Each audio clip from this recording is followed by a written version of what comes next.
What's going on, boys? And welcome to the 90th edition of the Chronicles of Podcast. And Jamie, I was trying to find it, and I think it's somewhere around here. Looking at it around there. But these right here are the Chronicles of George, Corey, and the Artist Cleo. Yeah, they are. Absolutely like nothing we've ever done before. Are you ready? Oh, yeah. Hit it!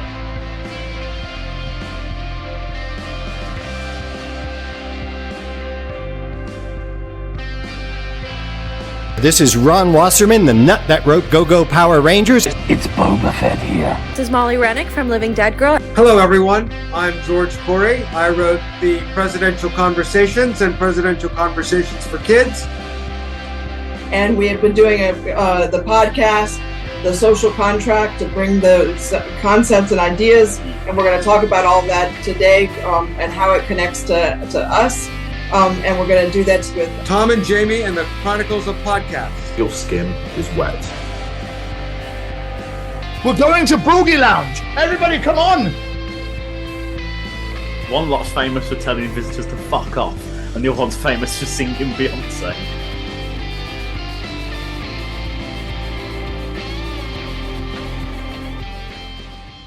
Hello, everybody, and welcome to the 90th edition of the Chronicles of Podcast. And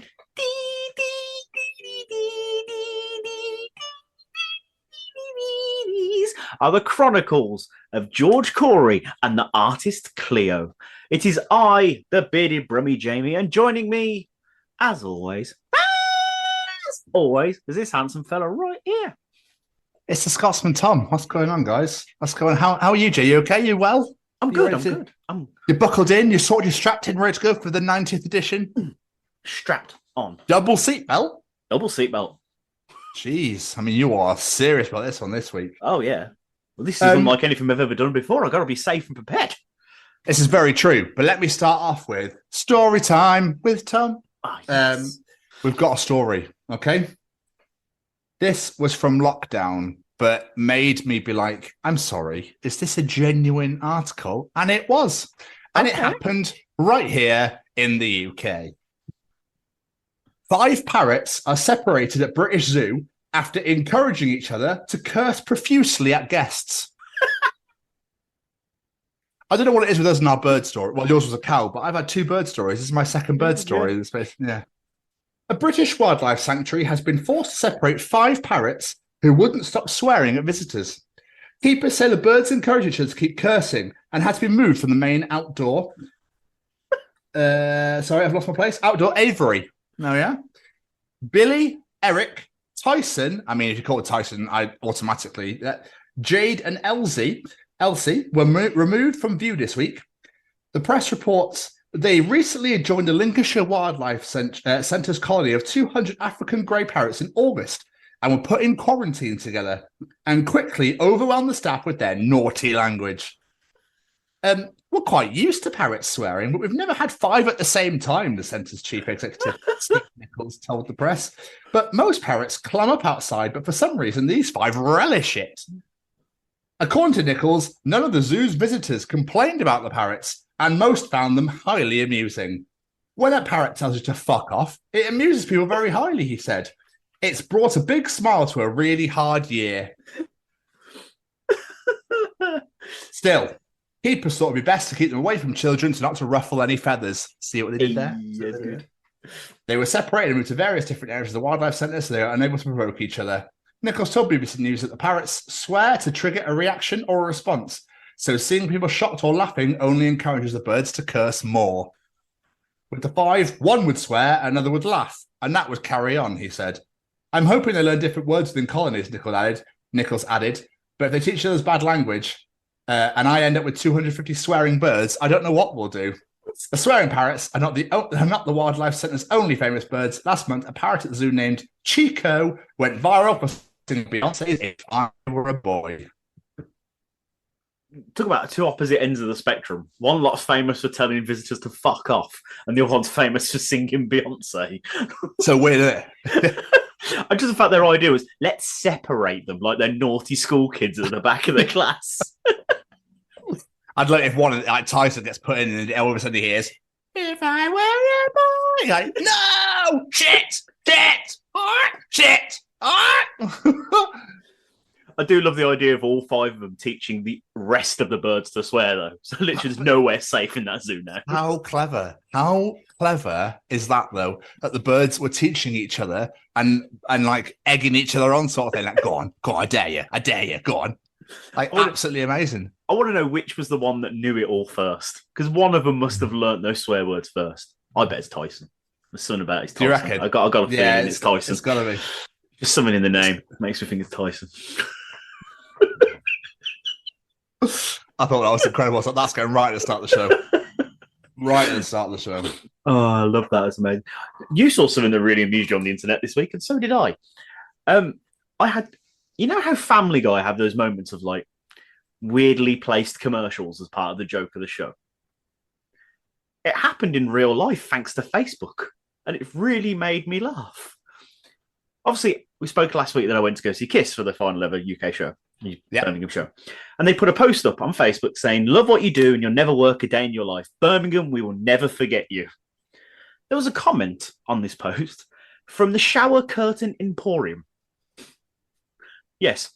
"Love what you do and every day will be a rocking adventure. Birmingham, you've left an everlasting mark in our hearts. Just like the electric energy of a Kiss concert, our Shower Curtain Emporium collection is here to ignite your bathroom with style and flair."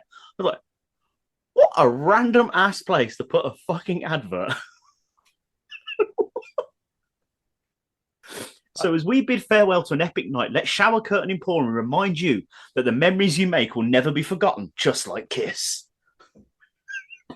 I mean, it's almost like, you put a status up on Facebook, but it's like, my nan's passed away recently and we had a lovely funeral for her. It's like, carpet right, get your carpets here. Like, your nan's got a lovely rug in a coffin, well, you can come to Carpet Right and we'll supply you with the same rug. You're like, whoa, hello. I was just like, what the fuck? It's almost like the owner went to the Kiss concert and went, that curtain thing they have at the front of the stage, it's a bit like a massive shower curtain, ladies, you know? Shower Curtain Emporium, perfect for Kiss fans. It's like, what? I don't know what Zuckerberg is letting happen on his Facebook, but it's fucking weird. It's because Kiss is 70 years old. They probably thought there's going to be a lot of old people in here. I know you need shower curtains. That, or I'm surprised he didn't go with electric chairs.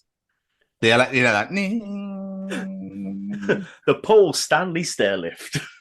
Yeah. He needs to go higher. So do you.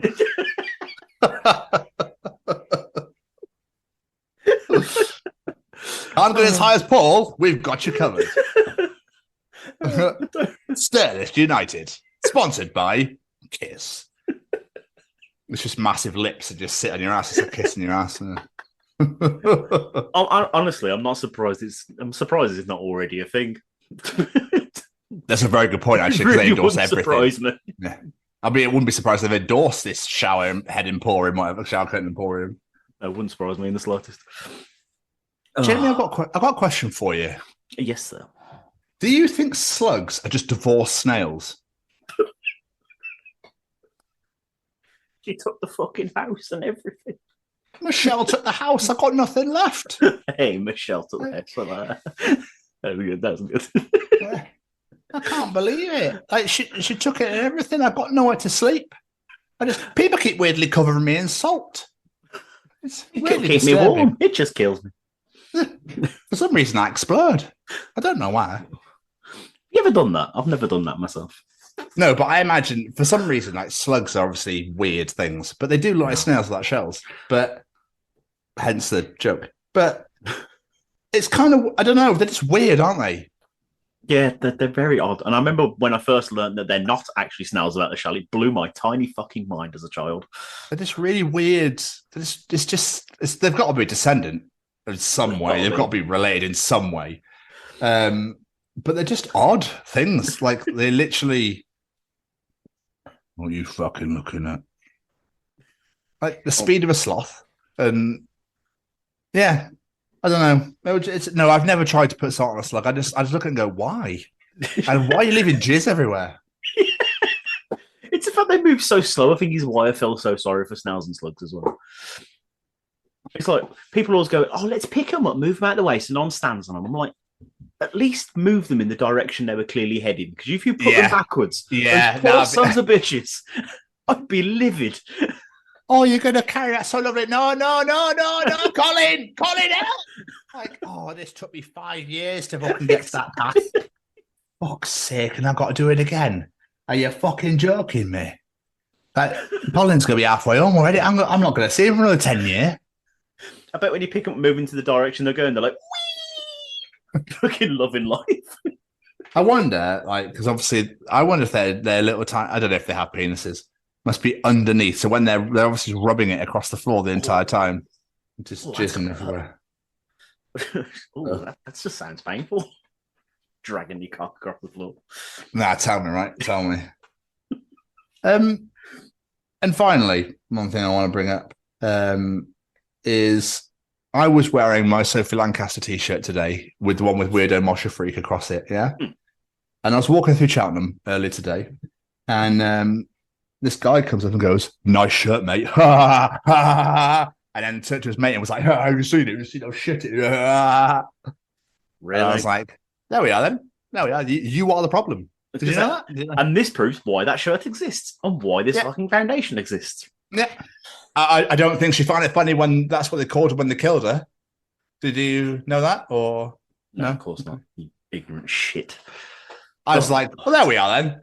You are the problem. And they just kept walking. And I was like, and you're not even going to turn around and interact? You think it's cool to just say something and fuck off at the same time? What a dickhead. Oh, why does... I was with Callum, and Callum was like, what did he say? Obviously, do you know what I call Callum? I call him the Henchosaurus Flex.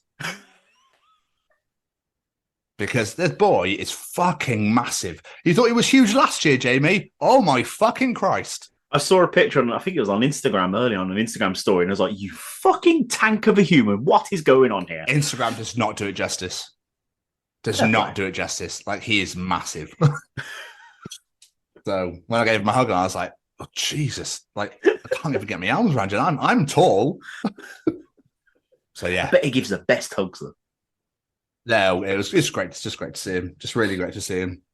But talking of inanimate comments that made no sense, me and Keris were in Primark earlier as well in Cheltenham, and it was fucking busy.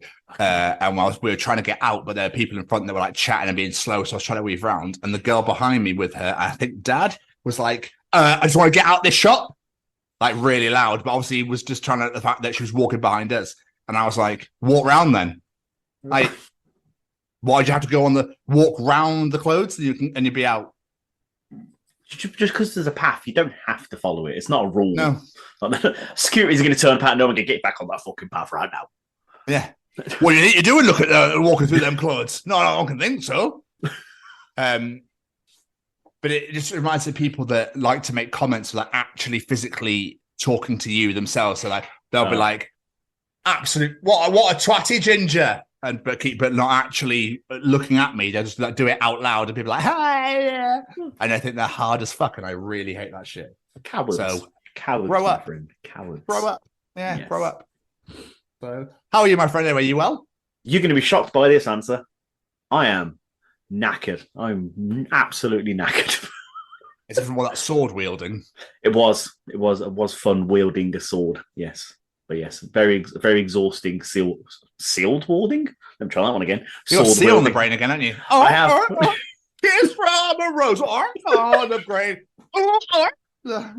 The more I get, the fewer the strange it feels, yeah. I've already had that song ruined for me.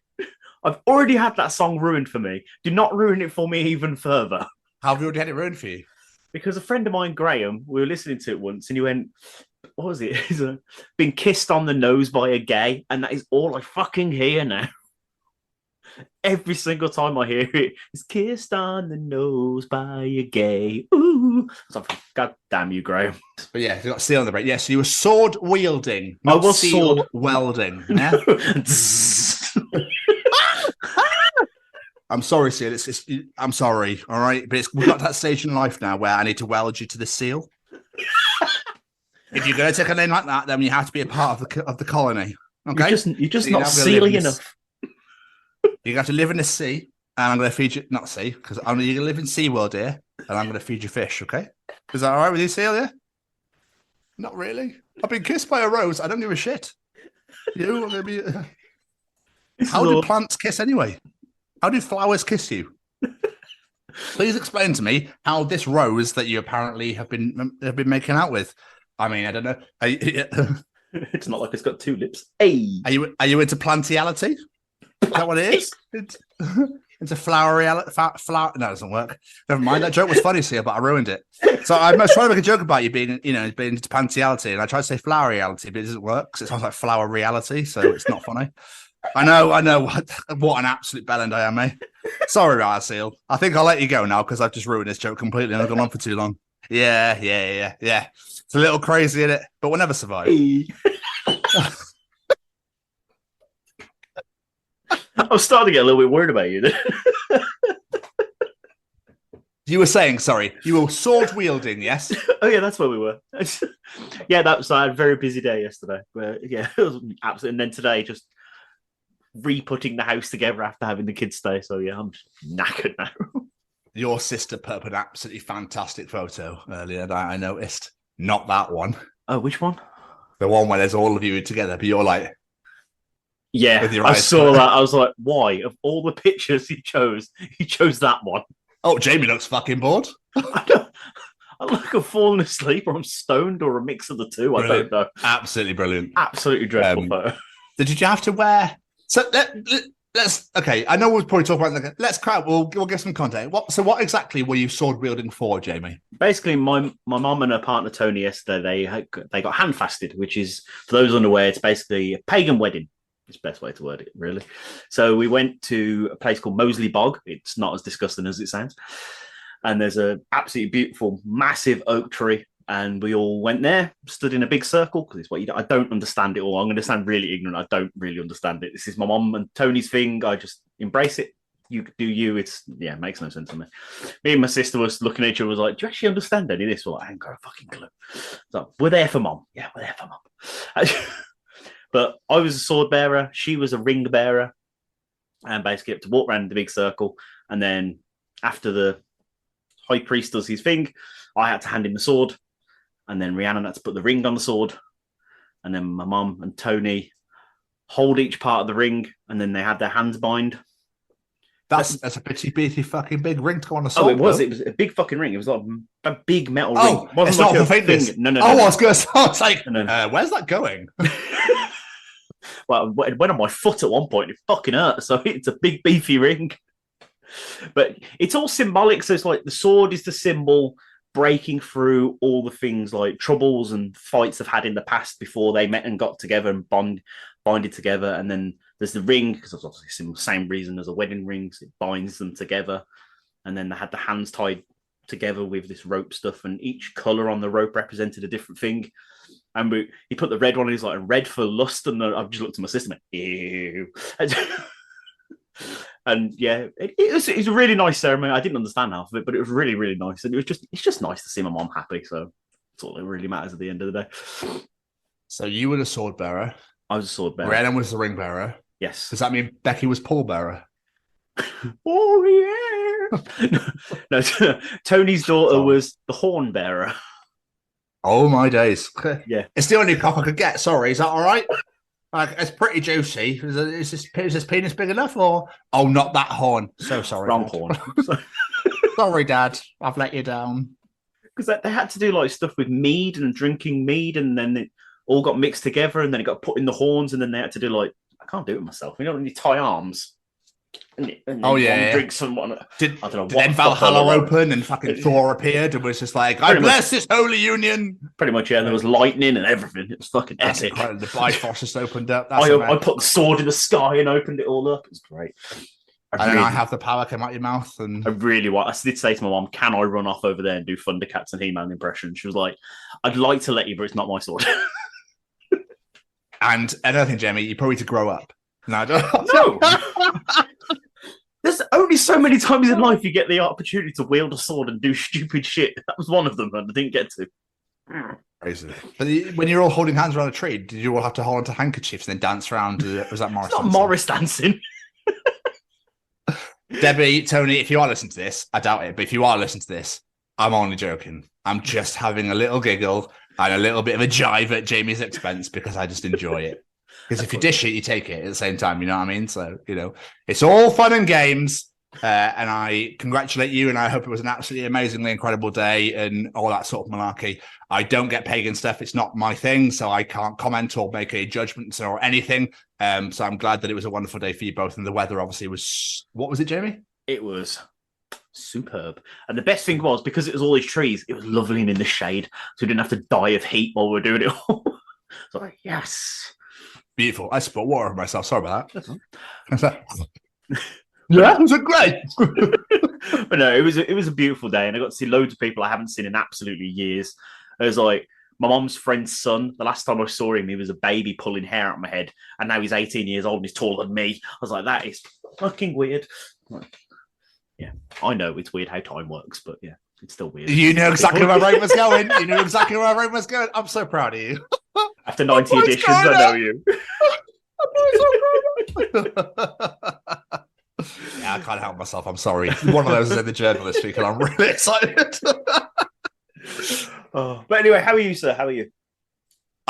Like yourself, I'm just absolutely bollocks, man. Like, we're recording this on a Sunday, so this stuff, one of the first ever Sunday recordings for the show, I think, ever. Because we have got a mental 3 weeks coming up, so we're now recording the shows on Sundays for the foreseeable. So obviously, my birthday's tomorrow. Which I'm very excited about. So this is technically a birthday show in a way. I'm 36 tomorrow, which a lot of people have been quite surprised by, and that's blown my mind in the nicest way because they thought I was younger than what I am. So to everyone that's done that, thank you so much. Someone said I was 28 at work, and I was like, yeah, I had that the other day. I was like, oh, I love you. You're great. That's that. I had that the other day. Someone at work didn't believe I was 36. I was like, oh, I love you. You're great. I don't want to fuck him, James. Let's calm down a bit. I didn't say that. Oh, I love you, but my penis is getting tingly. Sorry. Oh, my balls just tingled a little bit when he said that. Oh. By the way, if you didn't realise, I'm leaning forward. And yeah, I'm not on the floor.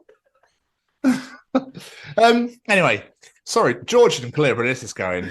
These guys are nuts. Yeah, so birthday is tomorrow. So we've had a birthday weekend. So I am shattered. I think Keris is already in bed. We are absolutely, we're like, huh? What's going on? Hey? Yeah, Thursday. Is that all right? What? Pizza? Oh, sorry. No, I don't want Thursday as a topping, thank you. Yeah, so it's been a bit nuts, but it's been great, man. Like, it's been so nice. And obviously the big day tomorrow, I'm really looking forward to that. So it's gonna be great. So yeah, I'm doing well, man. I'm doing well. It's been just a lot of traveling, and it's seeing a lot of people, and I'm fucking shattered. You be your birthday tomorrow, you're going to wake up at like 2:00 in the afternoon. You've slept the day away. I can't. I've got stuff to do. I've got a whole day planned, so I'm going to be like... Fill us in then. What are the birthday plans? As this is a birthday show, let us know. What are you doing? So tomorrow I am... so weirdly, Keris has got a dentist appointment, so we have to get up early, right? And she was like, is it okay? It's like, what do you mean is it okay? If you need to go to the dentist, I'm not going to be like, no, how dare you? Like... This is my day. You want to get your teeth sorted? Disgusting. I can't believe you'd even suggest such a thing. No, so she's going to the dentist. So we've decided to plan it around. So we're having a massive fuck-off cooked breakfast in the morning, which I'm very excited about. So prezzies, cards, cooked breakfast. Go to her dentist appointment. And then we're going swimming at the Lido in Pontypridd. So and it's brand new. And I was like, can we go in the day when the kids are at school and the parents are at work? So nobody will be there. So I can be like, la, la, la, just enjoying a swim with fuck all people here. If it's full of old people, I'm going to be livid. Probably will be. Yeah, it probably will be as well. And then, so after swimming, we're going to Crazy Golf. So I either come back here to shower or showering there and then going straight to Crazy Golf in Cardiff. Because on our second date on that show we talked about nearly 2 years ago now, we played Crazy Golf and I won a free game and I've still got it. So we're like... Let's go play Crazy Golf. I want to pay for one game. Beautiful. Happy days. Dinner at Miller and Carter. Ooh. The rarest steak, please. The biggest and rarest steak you've got. Blood. I love it. Steak tartare, get in my face. And then we're going to NQ64 in Cardiff. Yeah, I love NQ64. And hopefully, my friend Elliot is joining us. Hopefully. Amazing. So We shall see. So that's the plan. That's the plan. But Keris is like, oh my God, I've got you loads of things. I'm like, no, it's been a while. So without going too personal and too in depth, because no one cares, it's rare that I get stuff for my birthday. Put it that way. I normally get money and I just get whatever you like. So then I just blow it. Whereas Keris got, I've actually got your gifts. Like, oh, have you? Okay, this is exciting. I wasn't asked about my birthday. I didn't really care. And then it got to Saturday and I was like, okay, I'm a little bit excited now. It's always good to get. I prefer getting presents to money. As much as I always ask for money because I need it for things or I'm saving for something, but at the same time, you're like, oh, I could get presents. Opening presents. Birthday money, though. Fun. Surely birthday money is to spend on whatever the shit you like, regardless of what you're saving for or bills or debts or whatever. Oh, no, never. It's normally because I'm saving for something for myself. Like, oh, I see. Okay, never for debts and bills. I refuse. No way. That's my fucking money. All right. Good lad. Good lad. Do you know what is really mental though? I am selling my records at the moment because I've bought them for 7 years and never listened to them. So basically, the selling just stopped about 4 months ago. And I was like, I went, what I'll do is I'll knock all the prices down to about 30 or 40 quid for each one. And I'll do free shipping over 50. I sold 5 records today for 200 quid. Nice. And I went, oh, amazing. Couldn't believe it. Literally couldn't believe it. Very nice. I know, it's nuts. So the day before my birthday, I just made 200 smackers. And I'm like, yes, thanks very much. Crazy, man. I love it. No, I really can't argue with that. So I'm tempted to pre-order Final Fantasy 16 and Madden 24, but we'll see. Do you know I've never played a Final Fantasy game in my fucking life? The brand new one's coming out this Friday, I think it is. It's this Friday or next Tuesday, 16th one. It's the brand new story based. I'm very excited. Yeah, I do love me some Final Fantasy. It's one of those games that I just get lost in for hours. Like building new characters and meeting new characters and doing hunts and killing monsters and finding rare weapons. And I just love it. So sorry, I've been babbling on her. How's your? Well, obviously, we last recorded the show on Tuesday. So how has your last 5 days been, my friend? I've mostly been Rihanna, and to be fair, I've just been doing nothing but working. I even did an extra bonus shift. I did a 10-hour shift where I literally sat there and did fuck all. I watched a movie. I played games on the Switch. I did editing for the show. I got loads of personal stuff done, and I got paid for it. It was great. That is amazing. I know. Yes, playing the Switch at work. Yes, I know, right? Basically, they're doing work in an area in the hospital, and they need someone to just be there. So if the workmen need anything, there's someone there and to like let them in and out and stuff like that. So like we will literally pay you to do a 10-hour shift, 7 p.m. to 5 a.m. to just sit there, do what you like, as long as you're present. Don't go wandering off and you're there. Do what the fuck you like. I was like, I'll have me some of them shifts. Thank you very much. So that is gorgeous for me. Yeah. Well, I mean, I wouldn't even take a sniff of that. I'd be like, yeah, right. Thank you. You can't turn that down, can you? So I'll have that. So thank you very much. Hell no. Just get them dollar bills in for sitting on your ass. Yeah, right. Cheers. I've got another one in like about 8 days. Bring it on. Take your PS5 in. Just hook it up to the computer. Yeah. It's great as well. Don't tempt me. No.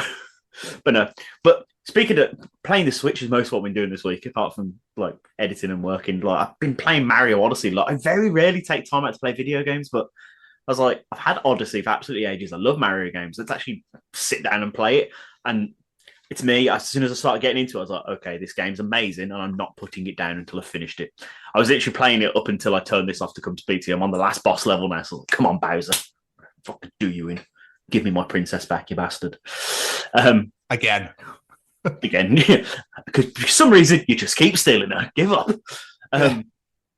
Obviously, yesterday, as I said, Mum and Tony had the handfest. Sorry.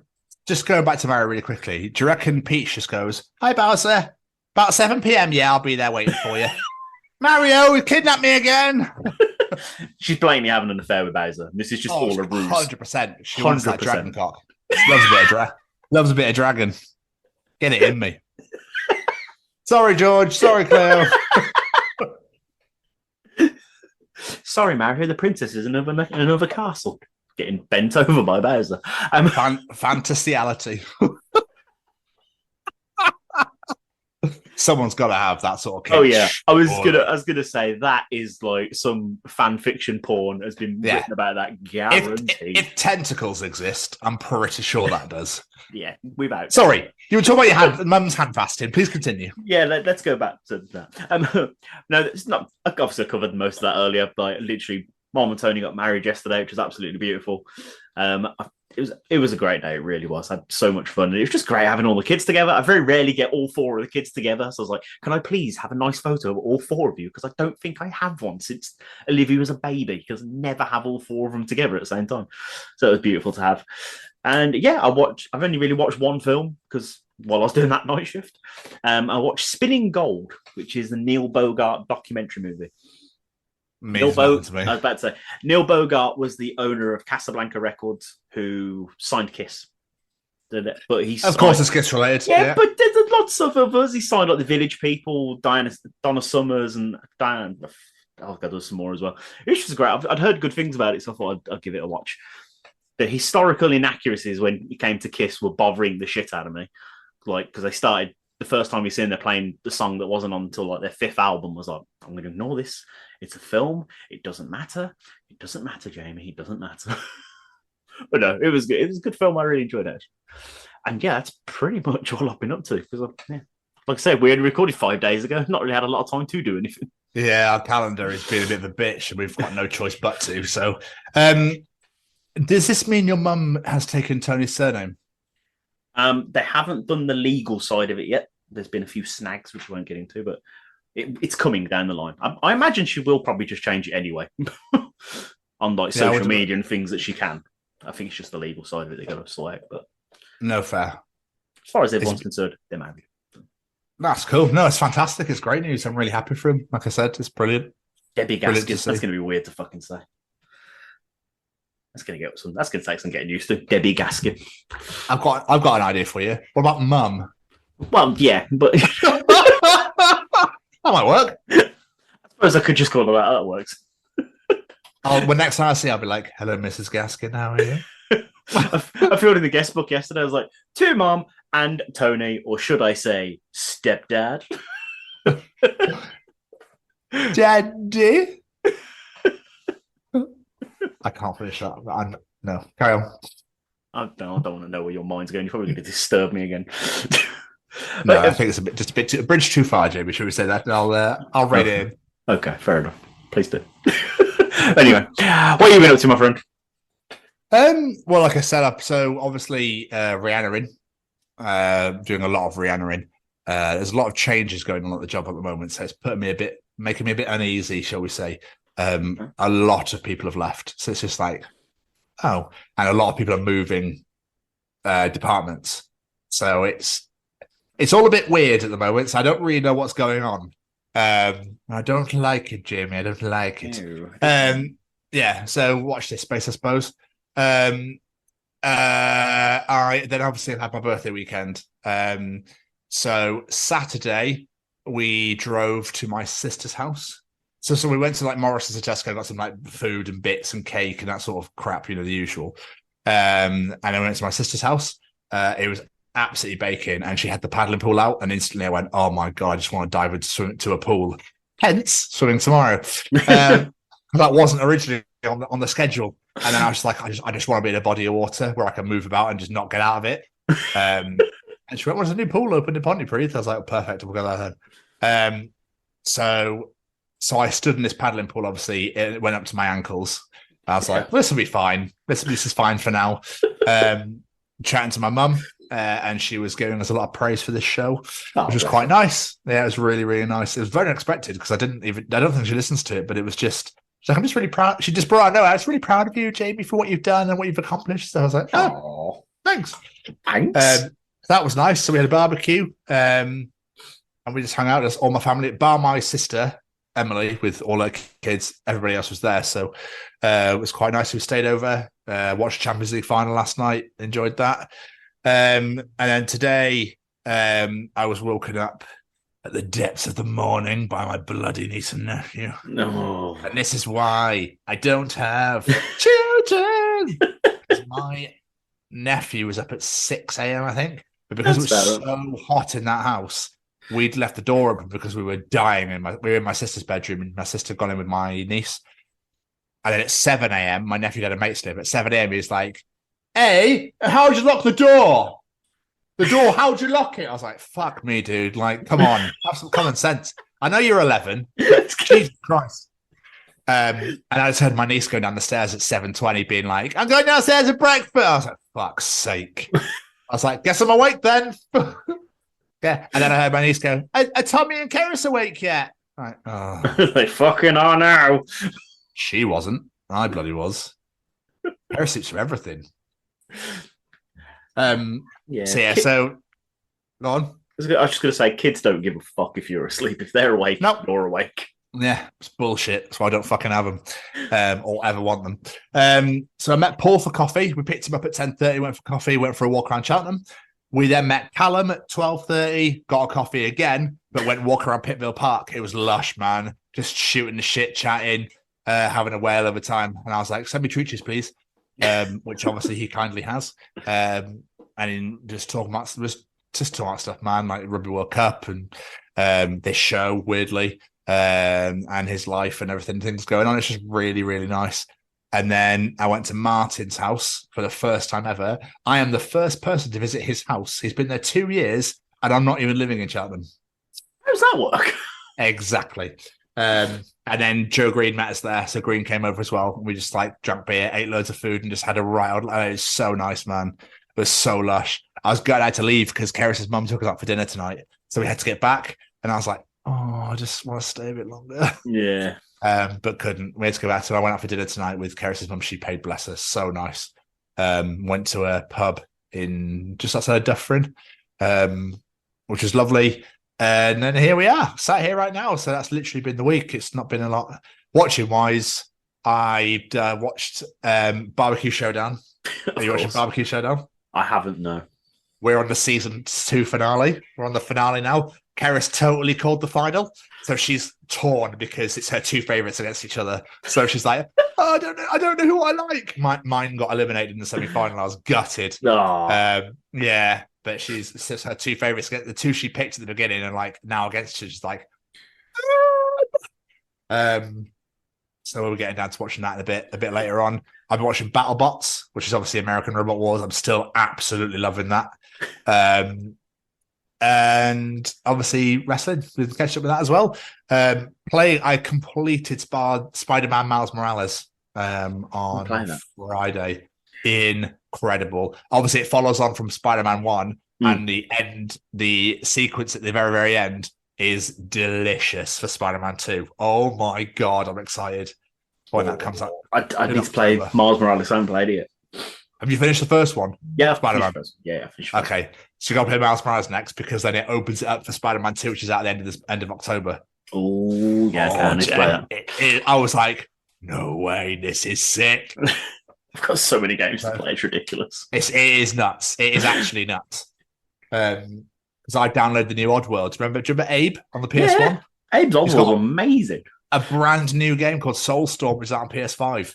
Really? They're still making Abe games? Sick as fuck. It follows on from Abe's Exodus from PS1. Like, it's great. It's so great.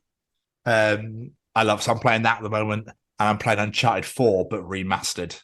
I just love the Uncharted games. I got Final Fantasy 7 Remake because I paid for the PlayStation Plus subscription, £13 a month.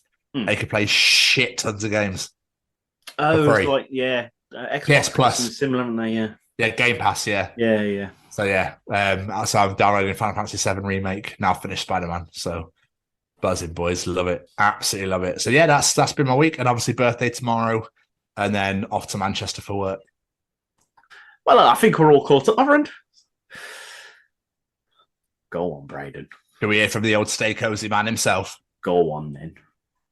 All right. Is this thing on? Well, howdy doody, everybody. This is Braden Berry from Say We Can Fly, founder of Stay Cozy Clothing, your one-stop shop for the coziest, most fashionable hoodies, t-shirts, and more. Gosh, Mickey. That's right, folks. And we're proud to say that we are now sponsoring the Chronicles of Podcast. Ouch. Hosted by Tom and Jamie. Like, you can get 10% off, man! That's right, Shaggy! Just use the special code, The Chronicles, at checkout. Oh, boys! I'll say it again. I'll say it again. And I'll say it again. Best advert ever. We love it. We bloody love it. But Jamie, this follows in for your favourite segment of the week. Oh, yes, it does. I talked about it earlier. It's time for Callum's Treachings. Do you want to know something? Callum will be able to tell you in Callum's Treachings. Is cereal soup? Ooh. Welcome to another edition of Callum's Treachings. The boy is back once again to educate the world. Jamie. Yes, sir. Shall we begin? Oh, yes. What is Callum Treachings this week? Almost all the actors who play jocks and bullies in high school movies and TV shows are actually likely to be drama kids at school who were probably likely bullied themselves. That's a very good point. That is such a good point. But surely they always pick the jocks and the bullies based on like size and if they're built and that sort of thing, don't they? Or if they're good looking. Yeah, you don't it's generally see, the best looking ones, yeah. You never see a jock that's like... yeah. The jocks are the handsome bastards and the bullies are the ugly bastards. It's normally the way it goes. Aren't jocks and bullies are pretty much very similar? I always thought jocks were like we play American football because we're fucking cool and we get all the ladies. But you, little boy, I'm going to kick you in the shins. That's why I always took as a jock. I don't know why I went for kicking the shins. That is a wonderful way to interpret a jock when you said we play American football in a British accent. Foreign exchange student. Okay, fair. No, it's great. It's great. It's great. It's Britball over here, but you know, it's all good. It's still the same thing. But you make a good point because I completely confused that with the fact that they were the same person, but obviously they're not, are they? Bullies are basically the people that have very sad lives and you know had a bit more broken home. I mean, are they people from broken homes mainly? I mean, is that being judgmental? A lot of the times it does work out that the reason people are bullies is because they need somewhere to vent their frustrations and shit in their own life. It's been proven. It has been proven to be a fact. Obviously, not all of them, but you know, some people are just assholes. But a good chunk of them. Yeah, there are a lot of those out there. But that's a really weirdly intriguing point that he makes in regards to the fact that they've obviously just fed off. They must feed off what they've experienced. Yeah, which is kind of cool in a way. A lot of the best actors do, though, isn't it? They sort of bring that in from things they know. So, but it's got to be quite therapeutic as well at the same time. Oh, absolutely. But could you imagine to start taking the piss out of somebody in a TV show? Yeah, well, I'm going to beat you. I remember when this happened to me. Yeah, just start wailing. Yeah. I loved you, Annie. I loved you. Cut. The director's like, fuck. Dan, it's not real. It's fine. It's just a scene. He's just got to jump over you to the sea and he's free. That's all it is. He's just a whale. That bastard bullying whale. Yes, free Willy reference. Yeah, I just thought it'd be funny just because we just got too serious there for a second. It's like I had to bring this in. Really whacking. Let's bring the old TCO pod bit, you know, just a bit of a dash, a little sprinkle there. So, but Jamie, what else is Callum treating us this week? The other side of your skin is wet. Oh, Callum. Oh, I know it's true, but that's just horrible to think about. I don't know why. It's against muscle. Is it muscle, isn't it, on the other side? Yeah, muscle and blood and stuff. I know it's true, but for some reason that made me feel a little bit queasy when he said it. Why? I don't know. It's just true, isn't it? I don't know. My instinct body reaction was like... It reminds me of The Simpsons when it used to freak me out when I was a kid about when it's the gas that turns you inside out. Yes. They said in the really early seasons. It's like, oh my God, it's that gas. And then they turn inside out and they're just like muscle and veins and stuff. And I'm like, I don't like it. I don't know. I don't know why my head just instantly went to the Robbie Williams rock DJ and how much video and how much that freaked everyone out. Oh, doesn't he rip it? That's so odd. Why?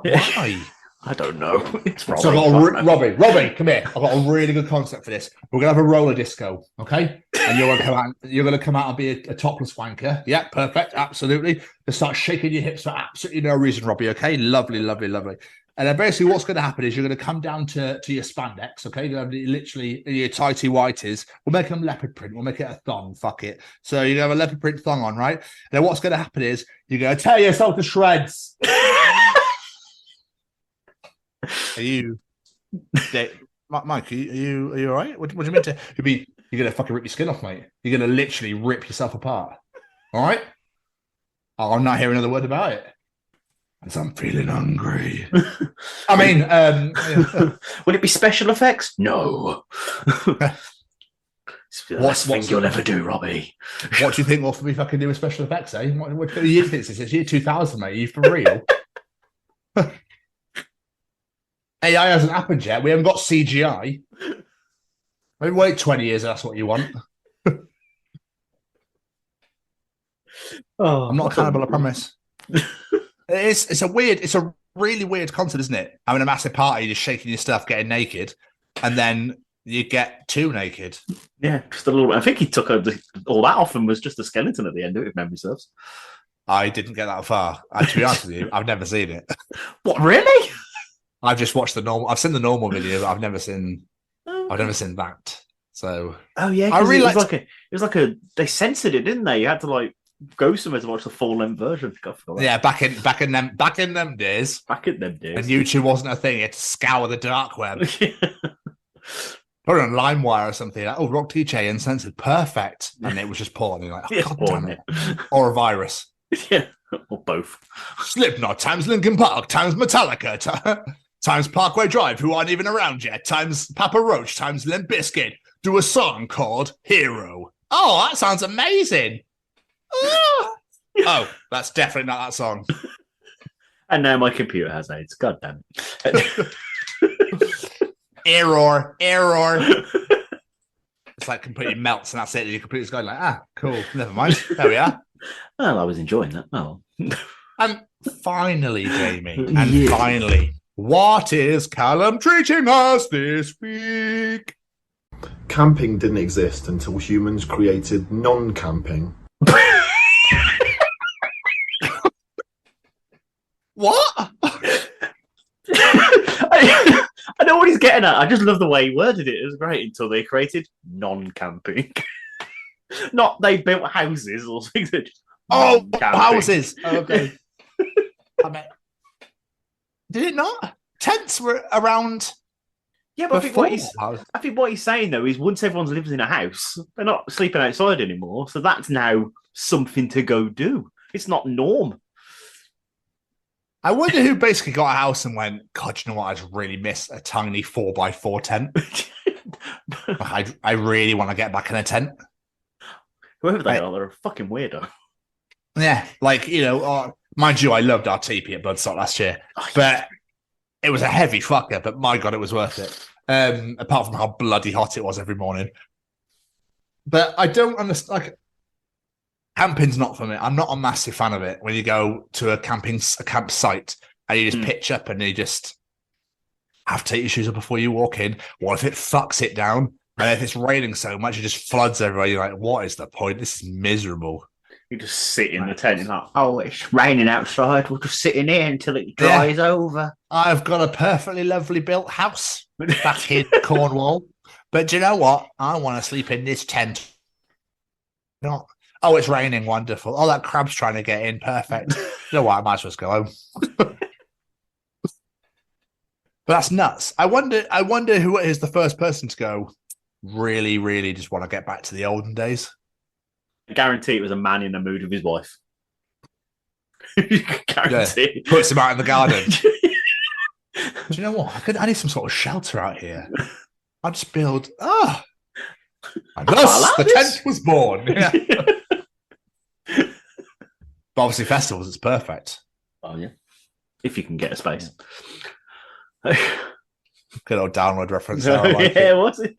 Yeah. Definitely oversold. I mean, if you're a Metallica play twice in the same weekend, it's definitely a mill straight there. Oh, yeah. Exactly. Nuts. Anyway, we'll get off this high horse. And another excellent set of treaches from Callum himself. We love this segment every single week. It's great. Yes, we do. But the problem is, Jamie, I have to follow. You do. It's time for Tom's Journal. Read to me.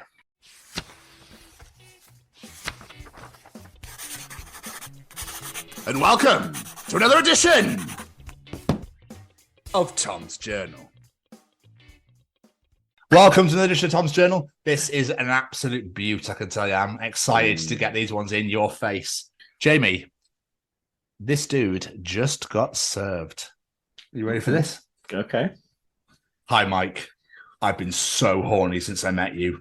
I have never, ever felt this after meeting a guy. First of all, who says horny anymore? Fantastic. Mike, sorry. Who's this? Well, I'm glad your phone is working. It's your window cleaner. And you passed the due on the past 3 cleans. Please settle your account before we pass this to the small claims court.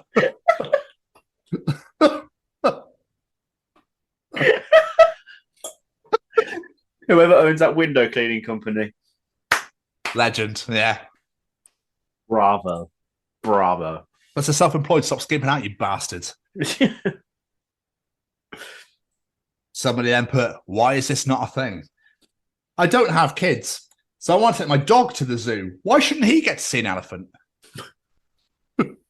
I mean, it's a fair point. Dogs might enjoy the zoo. Exactly. Exactly. You never fucking know, do you? Jamie, I took my 8-year-old daughter to the office on Take Your Kid to Work day. But when we walked into the office, she started to cry. As concerned staff gathered around, I asked her, what was wrong? And she said, Daddy, where are all the clowns you said you work with? I didn't know that was good. I like that. I don't know what that laugh was about, but I enjoyed that. That was great.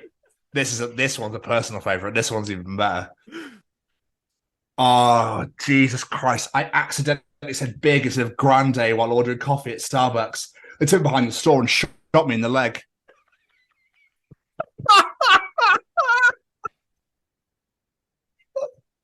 Am I the only one that always feels like an utter twat asking for a size thing when Costa? Can I have a venti, please? Oh, yeah. Fuck off, Julian. I feel like it's what you have to say because that's what's on the board. Just call it fucking large and grow up. I still do it. Oh, can I have a large? Even one person even went, is that a venti? I was like, a large, yes. I'm not Italian, mate.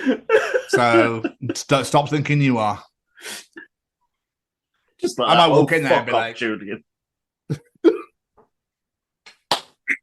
I might walk in there next whenever I go to the next and be like, hello there, yes, lovely. I come from Italy. I'd love a fancy cappuccino, no foam, with a little bit of cinnamon on top, yeah? And without the milk, you know what I mean? It's a venti, so it's a venti, okay?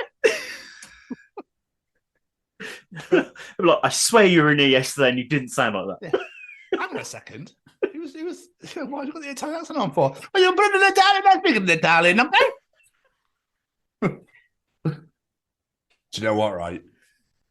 I cannot believe, Jamie, that I'm from a generation who paid for ringtones. If this little fucking rectangle made a single sound these days, I'd smash the shit out of it. Oh, it's so fucking true. When I think of the amount of hours of my life I wasted inputting ringtones into my old Nokia phone to now just never have sounds on my phone. Nope.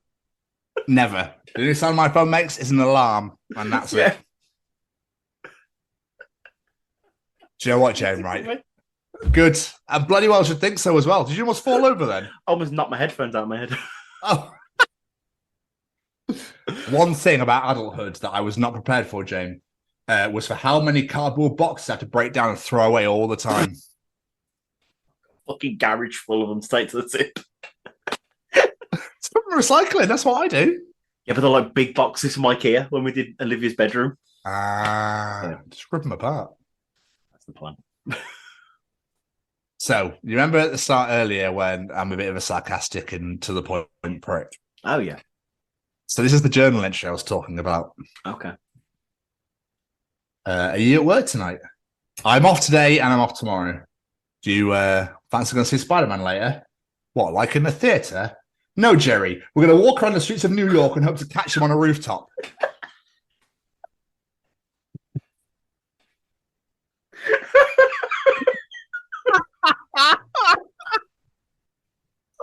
God, I love that so much. That was one of those ones where you had to check it wasn't you that was messaging this person. Yeah.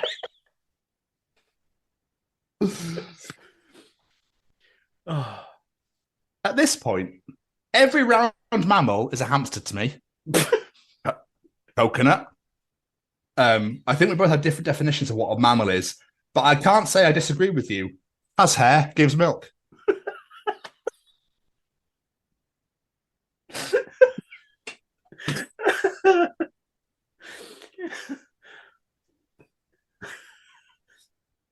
So, what do you want for dinner? Date. How about Sonic? Me, under my breath. He's so fast, though. How do we catch him? Fuck's sake.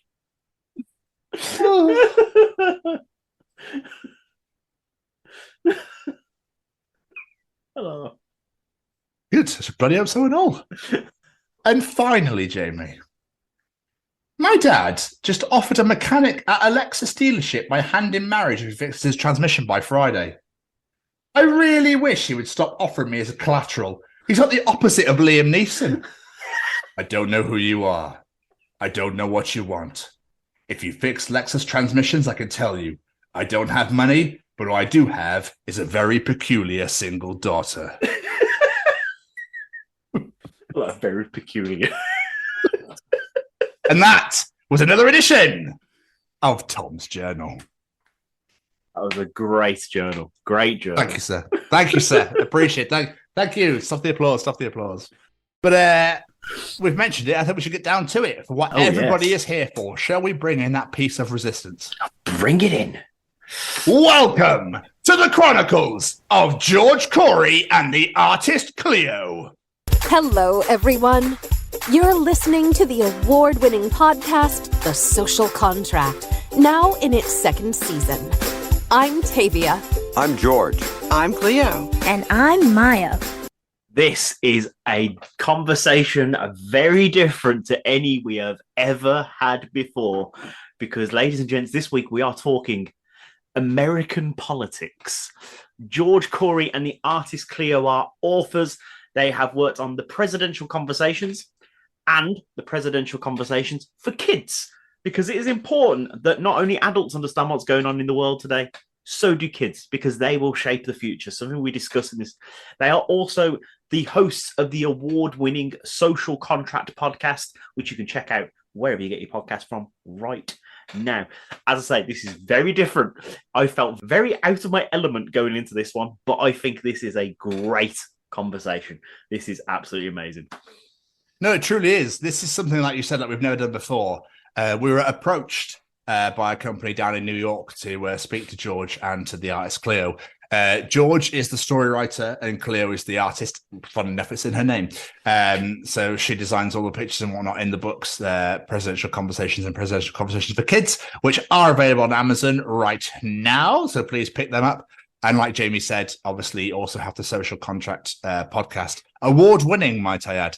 So this was an absolute pleasure to have them both on the podcast. And this is a very informative, in-depth, and great conversation. I can definitely tell you right now, I was not bored.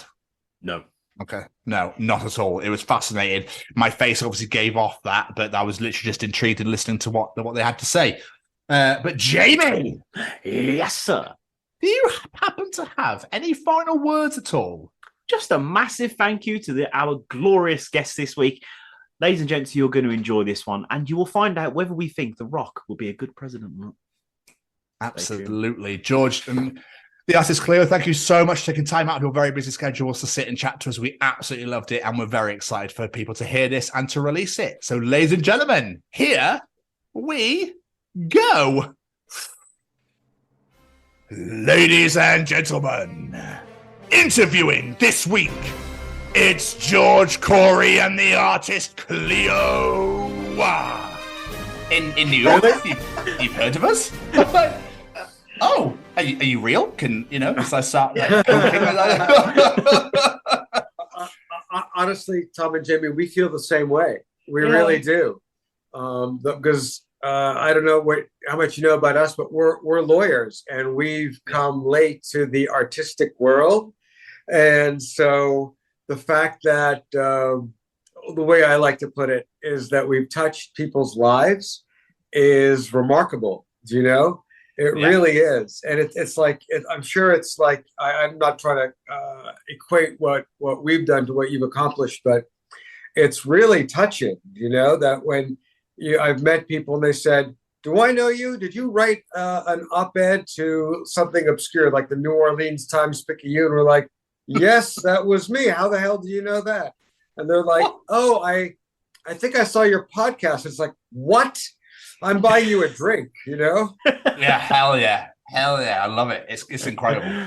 So no, this is genuine pleasure to have you both on here. So thank you so much for taking part. It's appreciated. Likewise.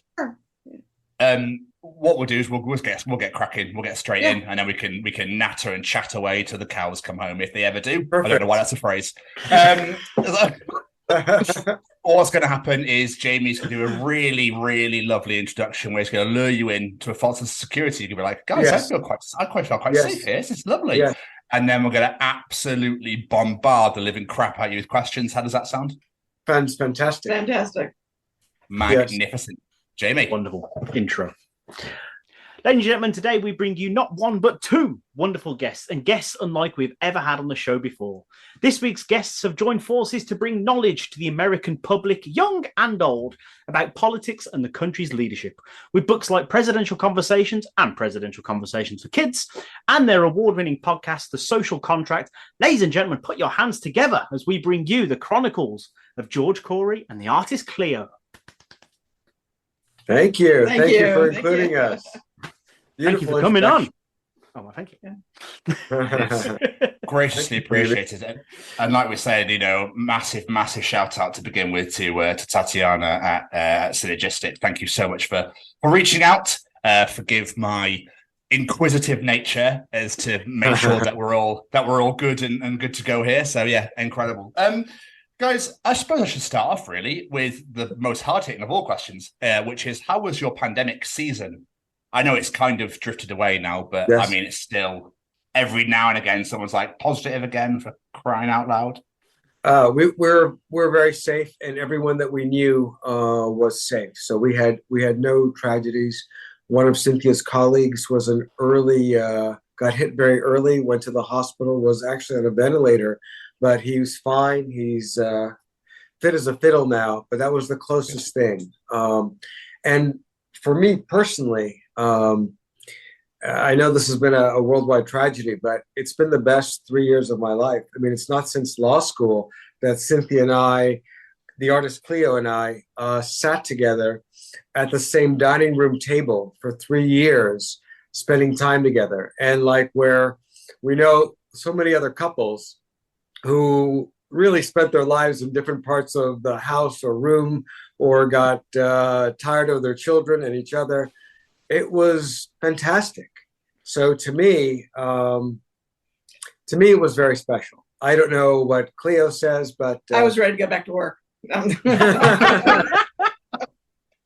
it was to some extent it was a little bit of a gift to have so much time, with your, not only together but with yourself, not running around. And as you get back into it and get closer to normalcy, you realize how much you run around. Yeah. And so I think that's I think that we're a little more introspective about how we want to spend our time. So I think that's one of the takeaways, and one of the things that came out of these projects, because as a result of kind of the goings on in the political world, that's how we wanted to do something after watching all the craziness, something positive, because we were hearing so many negative things. Okay, why, on the presidential conversations, how do we explain our reverence? I mean, we're inside the Beltway, so we pay more attention to politics than most folks.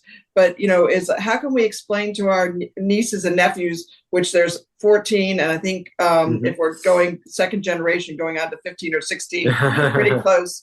But how do we explain to them why we think that the presidents are important, and knowing that most of them have flaws and have issues with them, and you wouldn't agree with them, but they have a characteristic that kind of puts them over the edges, that gives you that respect for the president or office. And so that's how we kind of came up with the idea of using the Christmas Carol type setting, where we have President Trump meeting with the presidents, and the president's trying to explain to him why courage is good, why freedom is good. We'll let you decide whether he learned anything or not.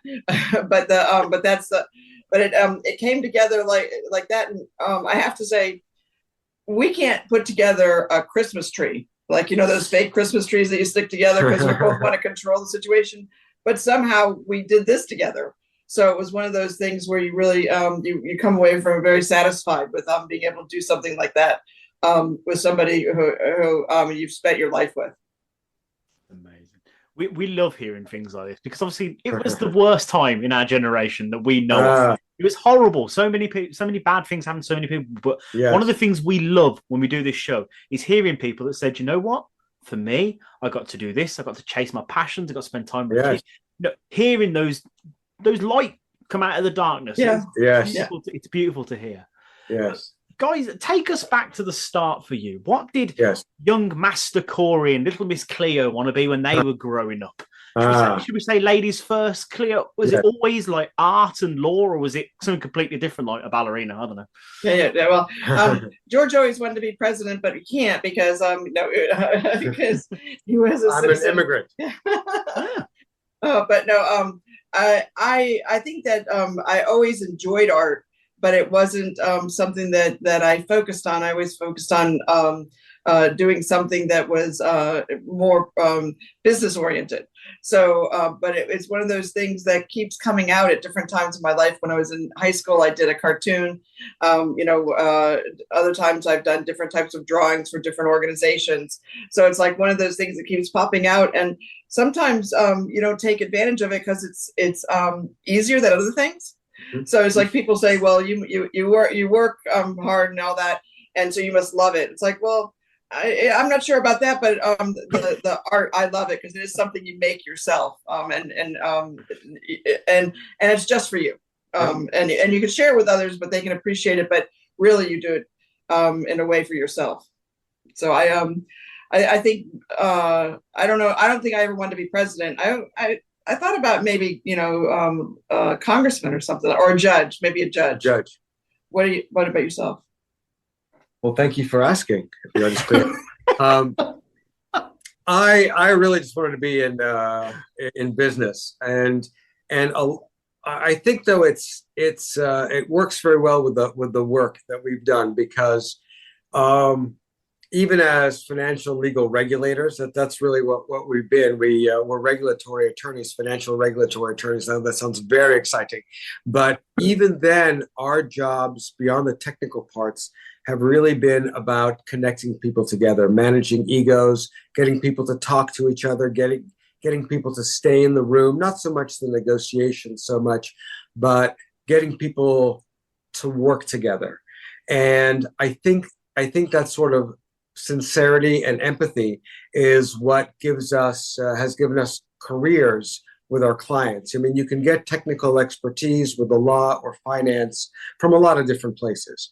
But I think that we brought a lot of human touch, and that's very difficult with the egos, and keeping your egos out of it, and making sure that there's integrity in the process. Because we've all run into people where there have been great opportunities for all of us financially and with our practices, and when you realize they are not above board, then you have to walk away from it. And I think that we bring that integrity to understanding and loving politics because of the opportunity that people have in our highest offices.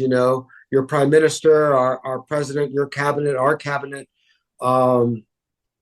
It's very important. So, like Cleo said, the matter of the importance of character became very, very obvious to us in the last presidency. So we tried to think of a way to explain the Trump administration to, as Cynthia said, or Cleo said, our nieces and nephews. And they, it all came from a Pop Warhol type artwork that Cleo did that had the vote symbol. I should have had that in front of me. I apologize.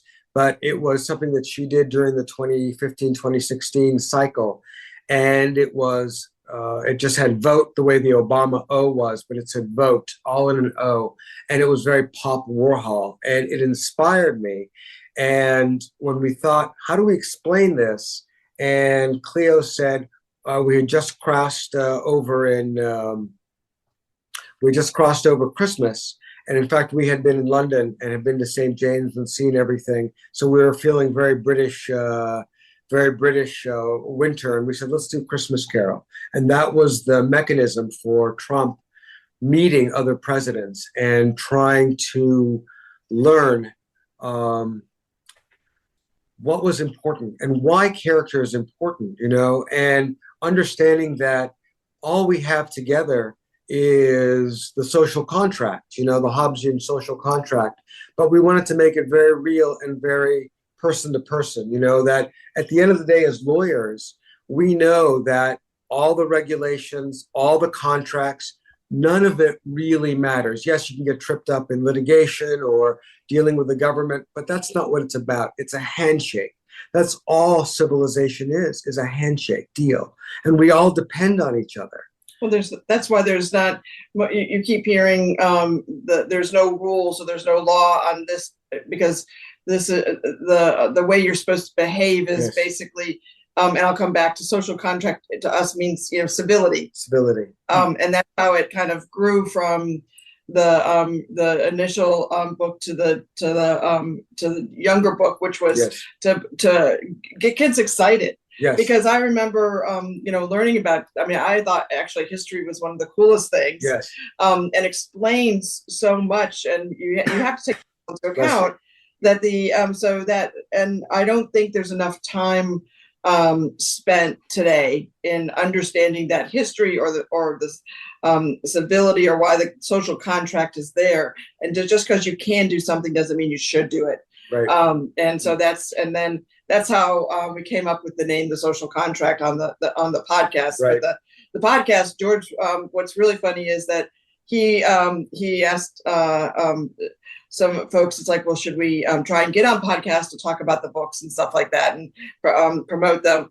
And folks told us, no, you should do your own. Our publishers, that's a great idea, but no, you shouldn't go and get on podcast. You'd be great.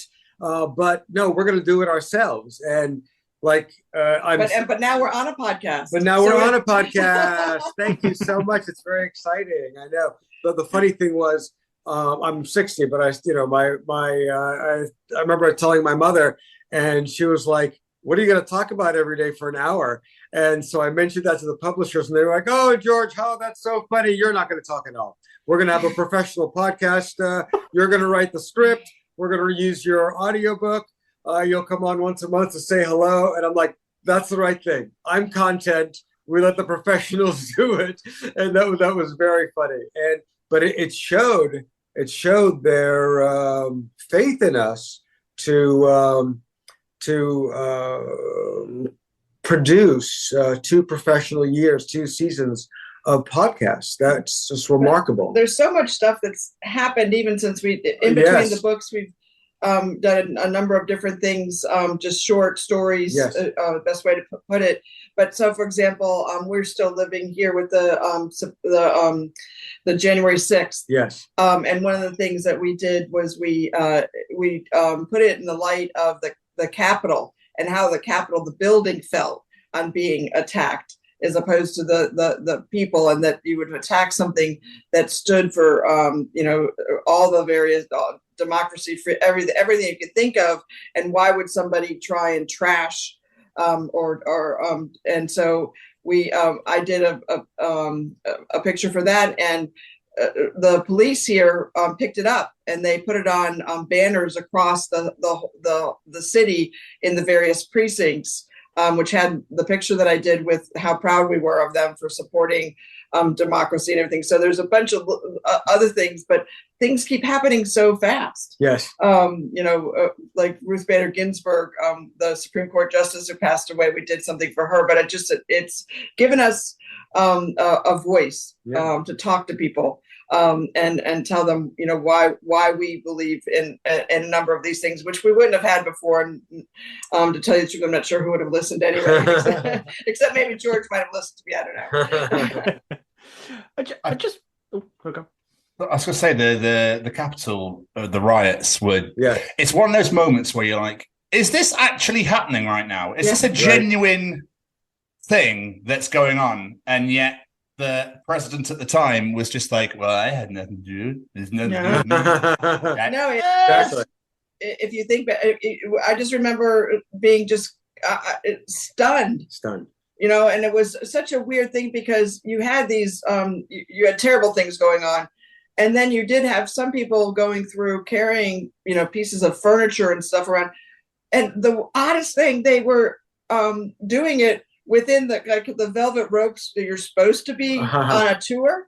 So they were not like, this is not the ones that were the worst part, but some of them were like taking like a podium out, but they weren't walking up against or pushing down other stuff. They were walking within the ropes. But I mean, what kind? I don't even understand it. It's like we just don't have the thought process of, if police here tell you to move back, or to when you see them pushing up against the bicycle racks, whatever they are, and I've never seen people just go completely against that and then run over them. It's so against your upbringing and your view of community. So anyway, so all those things are things that we want to push up against and show positivity and not just negativity. And it's really the positive part of that we want to take people to take away, and that we want our families and nieces and nephews, and that's why we did it. Let me jump in, Tom. That when we met the publisher and we had the manuscript completed, and we met them June of 2020. So it was a very short, narrow window for them to publish it by Election Day, which was November of 2020. They said they'd never worked with anybody like that. So we worked together in a collaboration every day to get it done. But the reason they really liked the manuscript is that it wasn't ridiculing Trump like on Saturday Night Live, which was very funny. We love those too. It wasn't abusive. It wasn't snarky. That it was very important to us, not to appeal to everybody, but to show respect for the office of the presidency. The office of the prime minister. The person who's there has a higher calling, or should have a higher calling. And we said, this is what we're supporting, right? We wanted to show this person, their character really matters. It's not just another elected position. We all follow that person. We follow your prime minister. We follow the presidency. We were there the weekend when the Queen was laying in state, what we'd call laying in state. Yes. We were right across. We're there for a conference. We were staying across the bridge from where Westminster was, so we could see people who were lining up in the middle of the night. And it's like whether you believe in royals or don't, the person who embodied that the service, that she did for so many years. And Yes. I mean, you've heard people talk about her going to these, like a library opening or a park opening. And just like she really believed in that, and that service is also kind of what's bound up in this whole social contract is how do we help and service others, which makes us all better. At the end of the day, which it sounds, I guess, goofy, but anyway, that's and you really, I don't think I'd ever understood exactly that about her before all of that came out, because we were there. You couldn't turn the television on without seeing all of that, right? And so it was and how people felt about it. But anyway. It's crazy. So we should let you guys say something. Yeah, it was deeply moving. It really was deeply moving for us. I mean, we went and laid flowers. We didn't stand in line because of our conference, and we had other responsibilities to go and see the Queen in state. But it was deeply, deeply moving. And from our personal backgrounds, from Cynthia's work of study, she had really had done her master's thesis on the British colonial empire, especially in the Middle East. It was just college. But it really educated me, my family being from Egypt and really growing up in the under the British rule. So we had a very strong affinity for Britain. We were, in fact, engaged at the British Museum when we were in our first year of law school. We went to our engagement lunch at the Savoy, all on my mother's credit card. Thank her very much. And it was spectacular. The best so thing to us, London is the city of love, So okay. All right, I'm sorry, we're talking about the social contract, but to me, it going back to the Queen, I mean, that's the sort of duty to self and country that we've lost sight of in a world where people are more thinking about themselves, and so that really struck us, especially on top of writing these books, that this is what we want to celebrate. Right. And this is a way that whether you're here or you're in London or Europe, you can understand the concepts, right, and why and you might not know all the stories, so it might be actually more interesting in the UK on some of the little known tidbits about some of the presidents. But it's the same. Everybody has the same thought process. Everyone does. Yeah, we thought the same too. That I think my favorite about your mother was that she back in the day when the AT&T called, the phone company called his mother and said, there's a crazy person running around in Europe with your phone number, and he goes, no, that's my son, because he's I had her credit card essentially, so. because he was calling me, because she was like she didn't know what to be more annoyed about, whether that was the amount of money he was spending or the fact that he wasn't calling her. Plus, I bought beautiful things. I bought beautiful things at the Harrods mid-year sale. I'm sorry. Anyway, so, but we, Let them ask their questions. I apologize. Please go ahead, Jimmy. I'm sorry. It's all good. I'm really intrigued by, and we will get to the social contracts and new books, and I promise you, right? American politics really confuses me sometimes. Yes. Oh yeah. I feel that Trump only took office so he could then turn around and go, I was president for 4 years. I was president for 4 years, yeah. That's right. Because he did absolutely nothing. That's I right. mean, I wouldn't blame you for the fact that your book between 2017 and 2021 had nothing in it. But obviously, Arnold Schwarzenegger, who's an Austrian bodybuilding actor, was the governor of California. Like, what the hell? I know, but he actually did a very good job. He actually worked very well with the opposite party in his legislature, and it was a success. So strangely enough, right? Yeah, I actually personally don't think that Trump ever wanted to be president. No. I think it was a marketing effort so that he could get more popular. So I do believe what he did do during the period of time was that he built on his tried to build on his popularity. Whether he did or not, you can decide for yourself. But he's just he certainly does not have a legislative agenda. And right now we're sitting here between Trump and DeSantis, and whether that ever occurs or not, who knows? But everybody's talking about it. But the difference is that Trump really didn't do that much, right? DeSantis actually is implementing the things that Trump supposedly wanted. So it's like you got to be careful what's more dangerous here. But it's it has just kind of gone off the rails. Obama was his tagline was "No drama, Obama," and so there was like no drama. So nothing. You think nothing happened? A lot of things did, but it wasn't like this at this fever pitch. So so I just think that I think he surprised himself, and so that's why I don't think he had any real didn't have an agenda, didn't have didn't know what he wanted. So he was trying to satisfy enough people to stay there. Financially, he did wreck our country by having a huge tax cut for the wealthy. And yes. That really has put us in a serious bind. Outside of President Bush W. Taking us to war, for so many years and spending trillions, Trump gave away as many trillions in one stroke of a pen.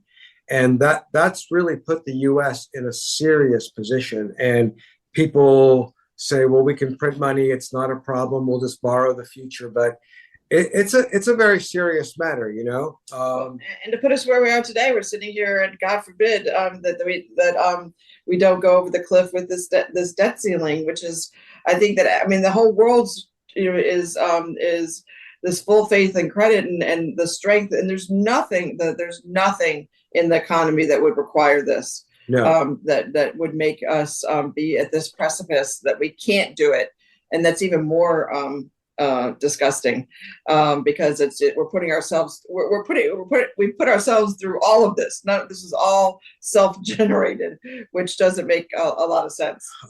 At least when the UK and Great Britain lost the prominence of the sterling after World War I and World War II, the loss of the colonies, and they had to grow back to their original kingdom.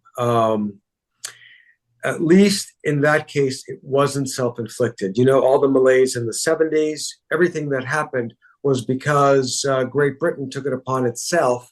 I'm sorry, You're telling them about their. I'm telling them about their history. I know it's close to Manchester. I apologize, but it means a lot to me that Great Britain lost its prominence, and it's still a great nation, obviously, because Great Britain saved the world twice. And you did it on your own dollar. You lost. The UK lost its prominence because it had to fight off Germany twice. This is different.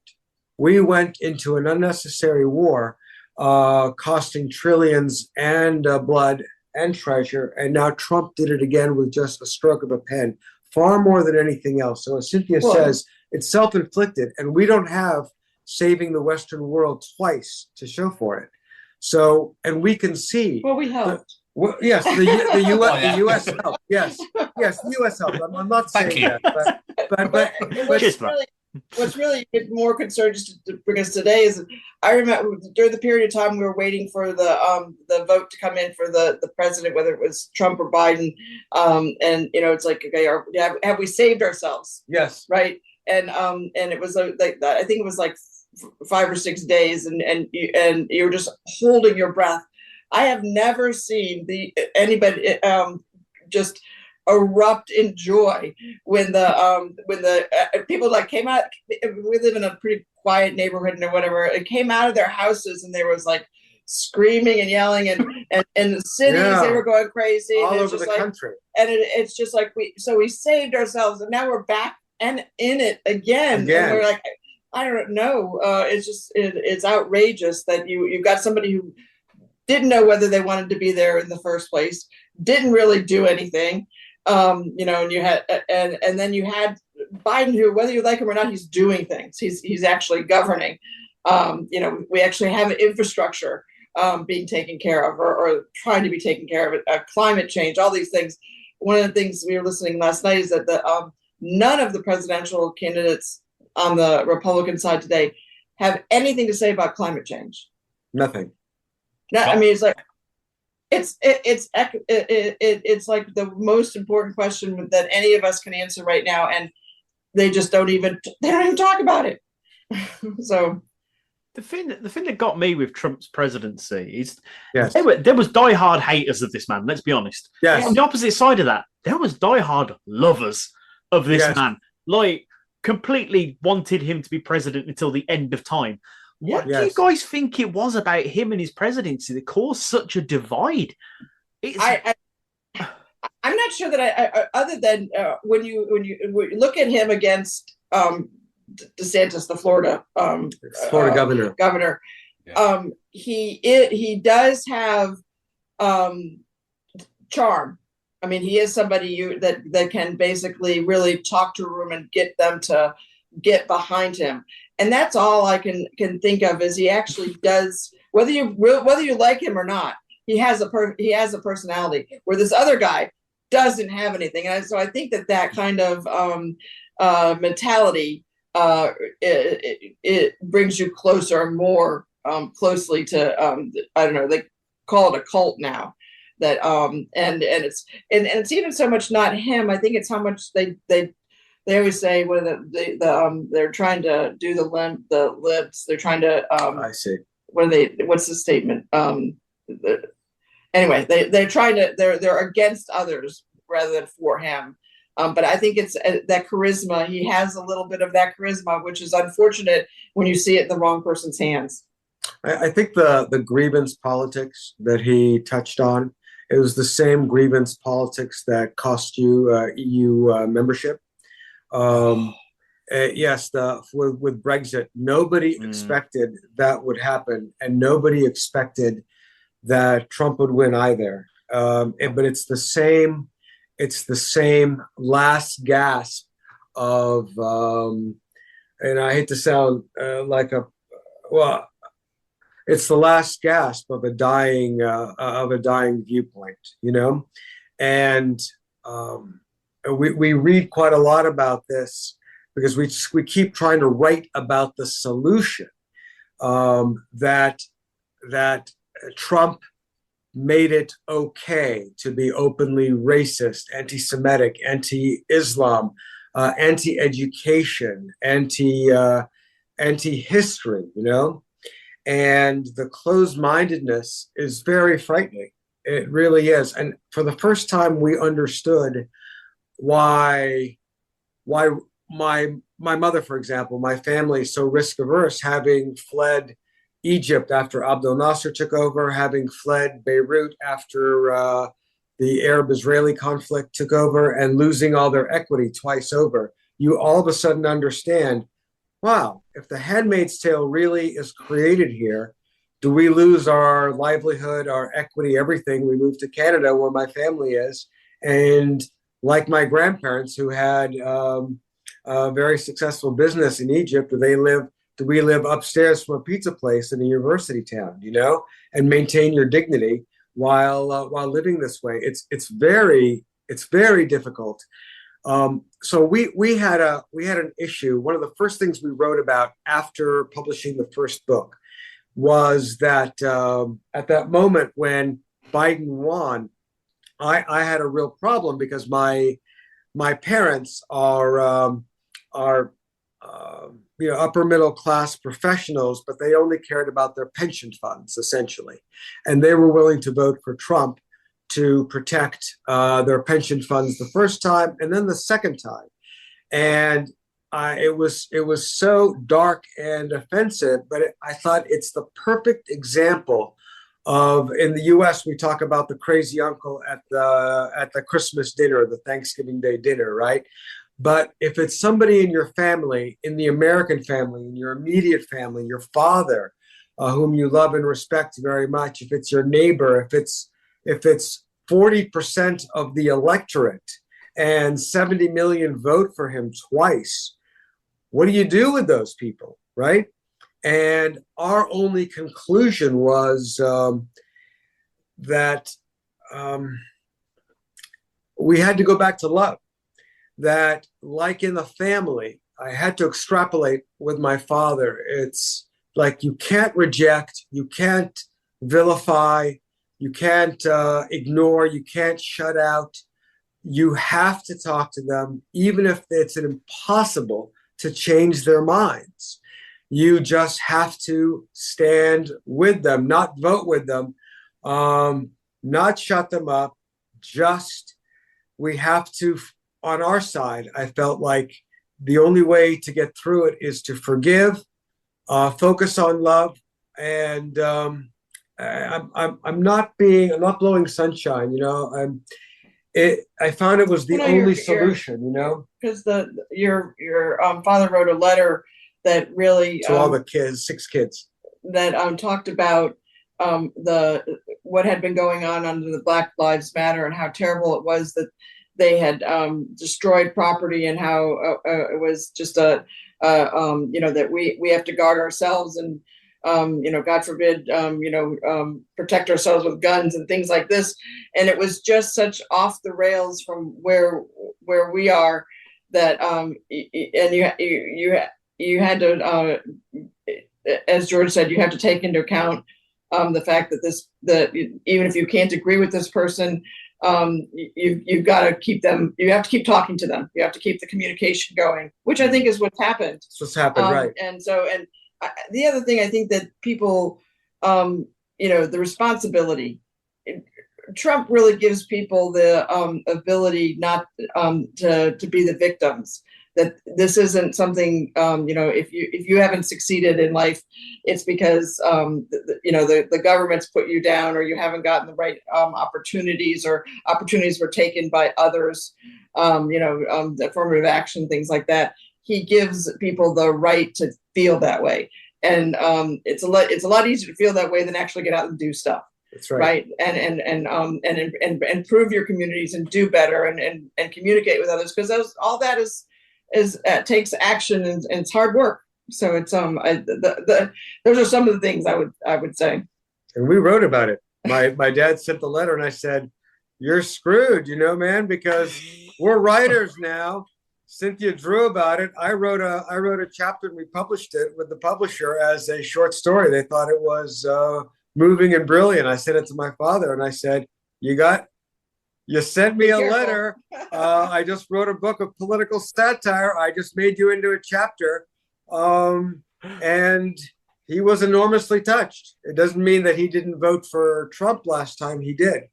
But like everybody else in the American family, in the British family with all the Brexit voters, we can't get rid of them. We can't re-educate them. All we can do is keep them close and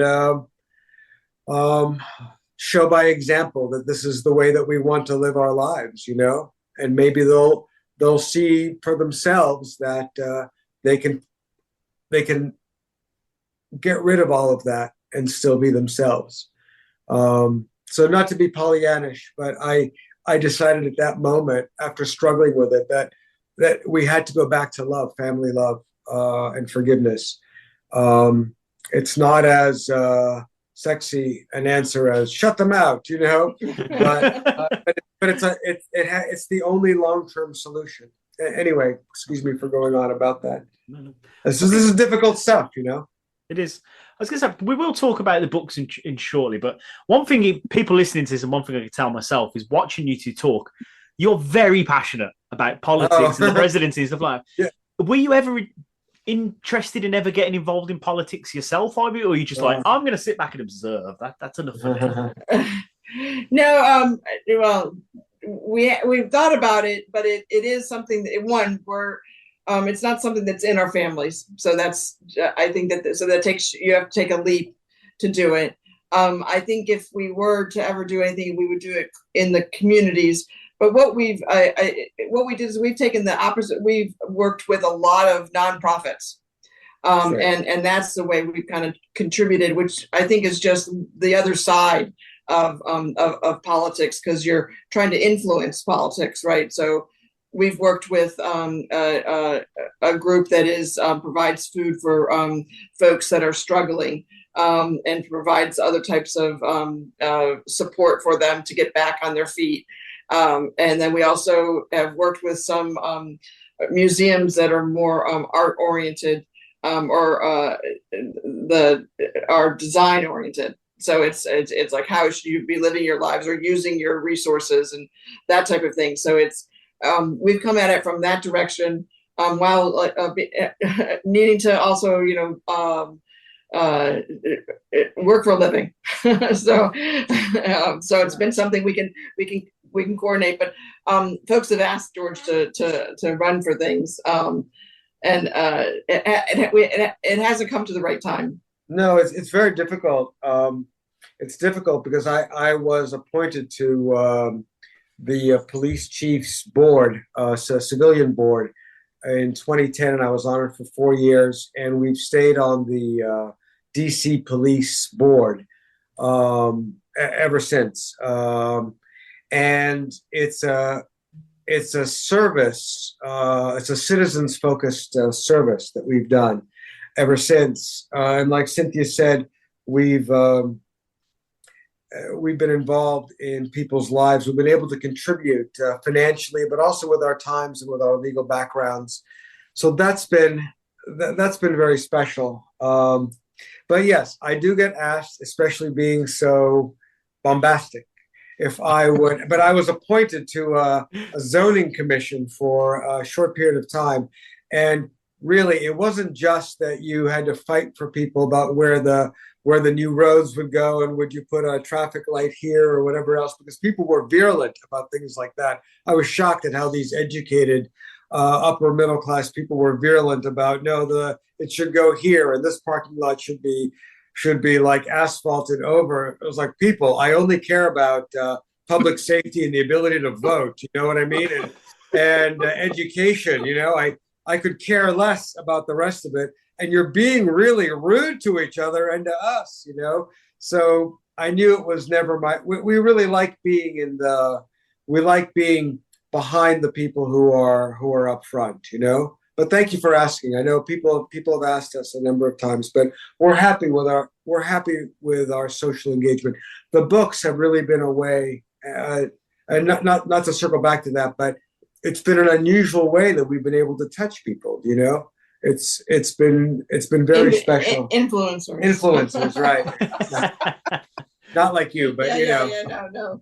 You should. I don't know if you're football fans, but you should ask Ron Rivera why he didn't play Heineke for the whole season last season and actually traded for Wentz. Yes, but yeah, I don't know if you are Commanders. Do you follow football NFL? No. Okay, football. But yeah, okay. No, we actually watch. Yeah, we gotta have you either watch football or you watch politics or you follow politics. Okay. No, we're more tennis folks. So yeah. Oh, okay. Oh, fair enough. I'm a huge NFL. I have been for years. You are. Yeah, and I was just. It doesn't matter. But we have. I think you're not going to take this very well. The most we know about football is through Ted Lasso. Your football, yes. Your football. Oh, yeah, that's a great show. Football. Yeah, yes. But I'm sure somebody's told you look like one of the guys. You look like Beard. You look like Beard. Do I? Yes. Yes, you have got. If you don't know what I'm talking about, you got to watch. I love Coach Beard. He's great. Coach Beard is fantastic. He's the best. I think he's the best character. I'll move on from football then. Sorry about that. Do apologize. No problem. How was the New Orleans Jazz Festival, by the way? It was fantastic. We found out that we've attended for 20 years outside of those 3 years of COVID. So wow. It's been amazing. And between that and I really recommend that over Mardi Gras any day. But there's also something called the French Quarter Festival, which is the same groups. And they're out on the riverbank, and you can walk to it because we have a place in New Orleans. It's right in the French Quarter, and it's fantastic. So we went to essentially all 15 days of music this year, last year, and then pre-COVID we did the same thing for years. And it's all types of music. Like this year Lizzo played, Ed Sheeran played. it's so many different groups, as well as jazz and blues and gospel and American country. It's just very exciting. I think. So you can see so much in such a short period. You can go see 4 major acts in like one day, and they're all different. And that's not even, and that could be like one stage. If you want to watch jazz or blues or gospel, and gospel, is just incredible what these people do. The passion is unbelievable. So we enjoy all of it. It's just it's a great time, and it is getting quite crowded. but New Orleans is a place that just imbues that kind of musicality, in every day, and especially during that season. It's not just even the festival; it's all around town, and the musicians, I think, really enjoy going to it as much as everybody else, because they're seeing the folks that they're building off of and creating from.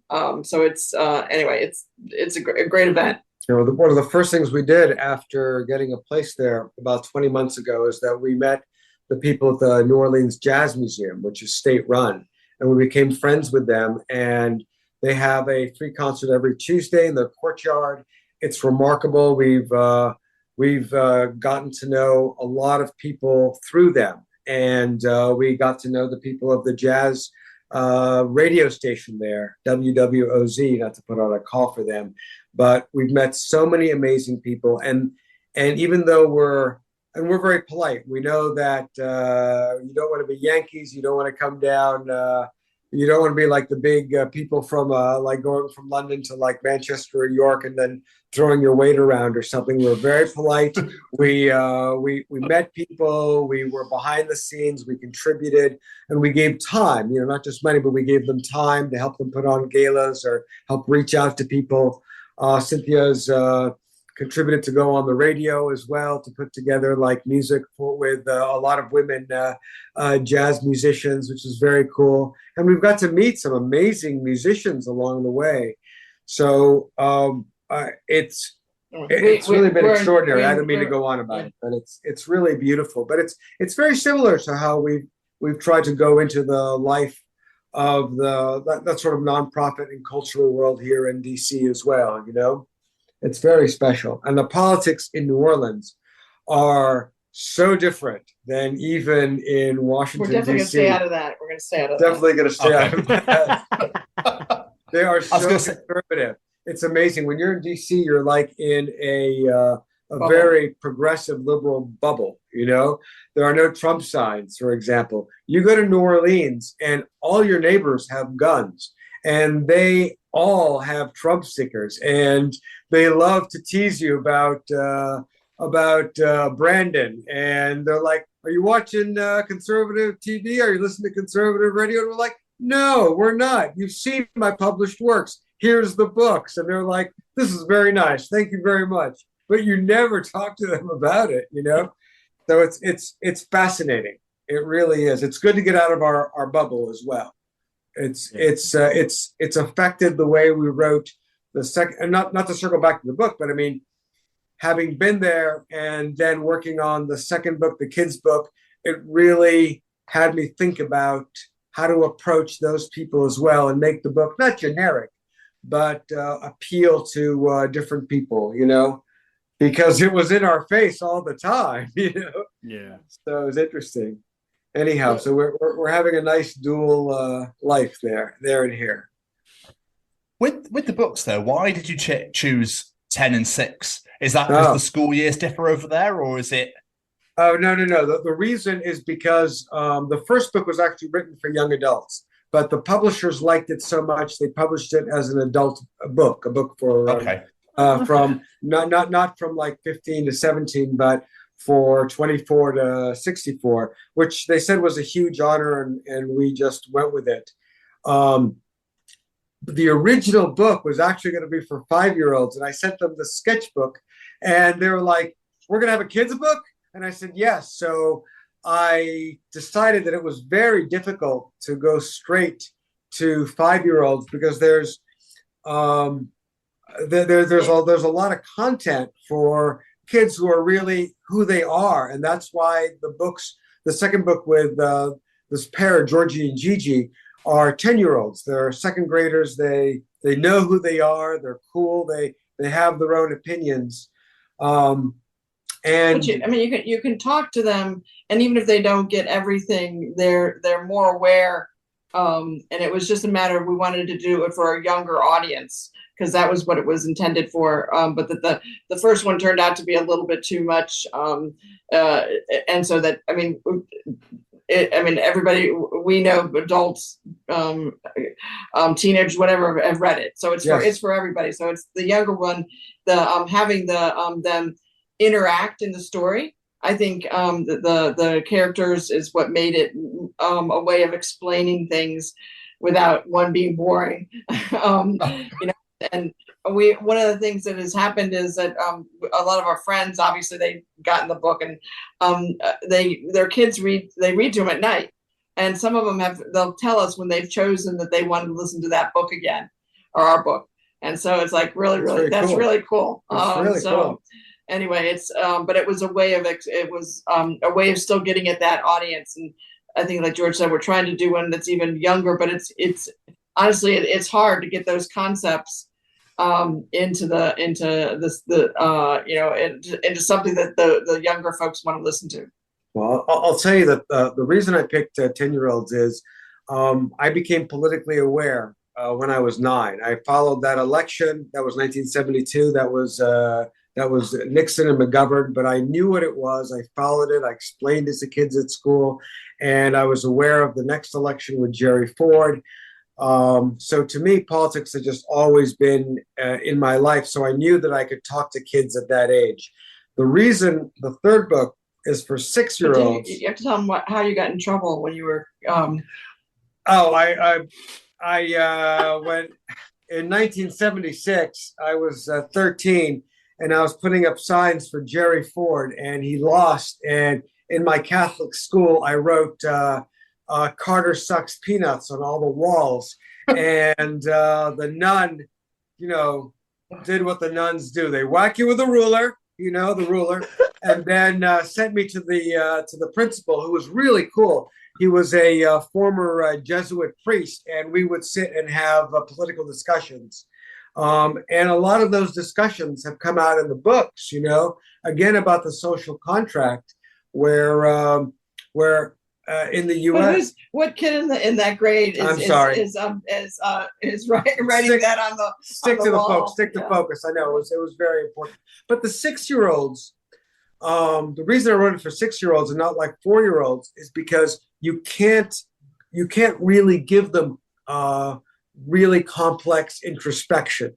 And the one thing that the publishers always cut me back on is one volume, because I always give them like twice as many words as that they expect.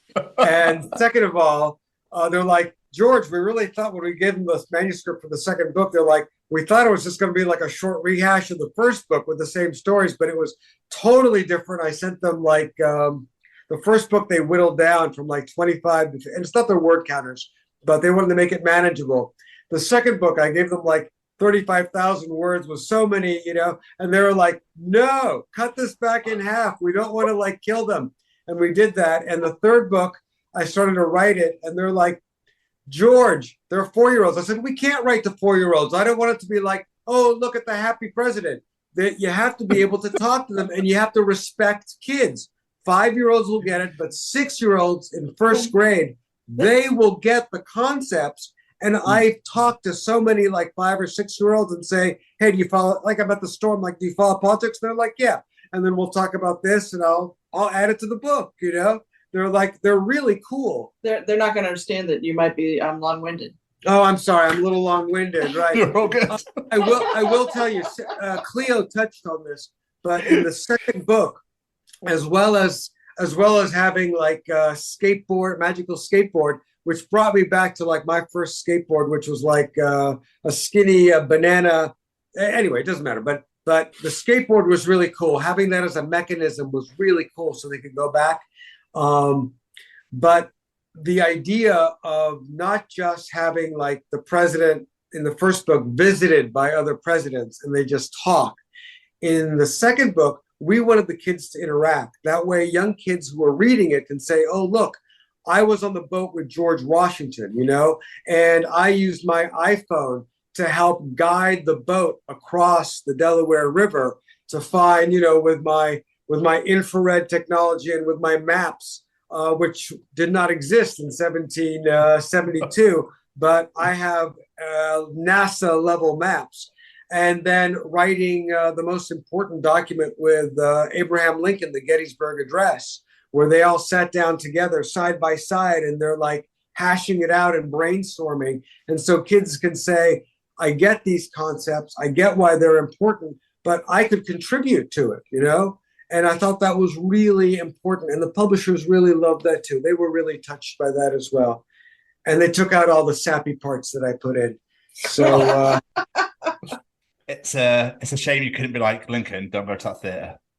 Yeah. It's so cool.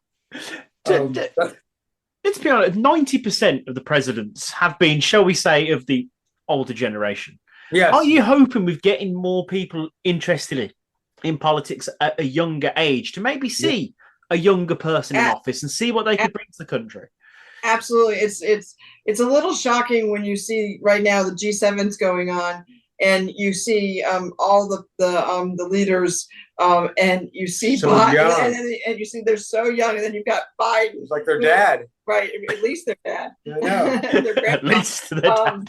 But I do think that one of the good things that is going to come out of all of this is people have learned a huge amount about why we've got certain things structured. Why do we have three branches? Why are they co-equal? Why does one have the purse and the other has the judicial determination?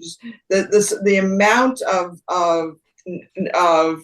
education that's Civic going education. on, and because it has to, I think really has brought out the college age kids and some of the Gen Z, whatever you want to call them. I think they're they're Ys or whatever. So all of those people who I think glided along thinking democracy and the way we live and the rights we have, and that all just is permanent. And I think that this has shaken everybody a bit, including the people who the college age kids who like, well, we want to live in I hope we want to live in a democracy, so we've got to participate. So I absolutely believe that this has really woken people up in the right way, to meaning that you have to participate, whether it's being somebody in office or somebody who is supporting somebody in office. I think we were a little sleepwalking with some of this, and it's got to be a much more active participation. And at all levels. The thing that people have understood is that from school boards all the way up to city councils, all the way up to greater office, that participation is very important, especially at the local level. And so where people in the past would never have gotten involved, or they thought somebody else will do it, somebody else will be a county clerk, somebody else will be on the school board. Now they see how fraught it is and how pernicious the worst of us have gotten into local politics. And now people are standing up all over the country, not just for our higher elected officials, our official positions, but also at the local level. And I think that takes a lot of courage and it takes a lot of dedication. So we give a lot of support for that. Yeah. We still have a lot of hope that that's what's going to bring us out of this, because we're living in a really kind of fraught time, and with people who are doing things for hateful reasons, and they want they want to throw us back to the 1950s or 60s or whatever you want to say.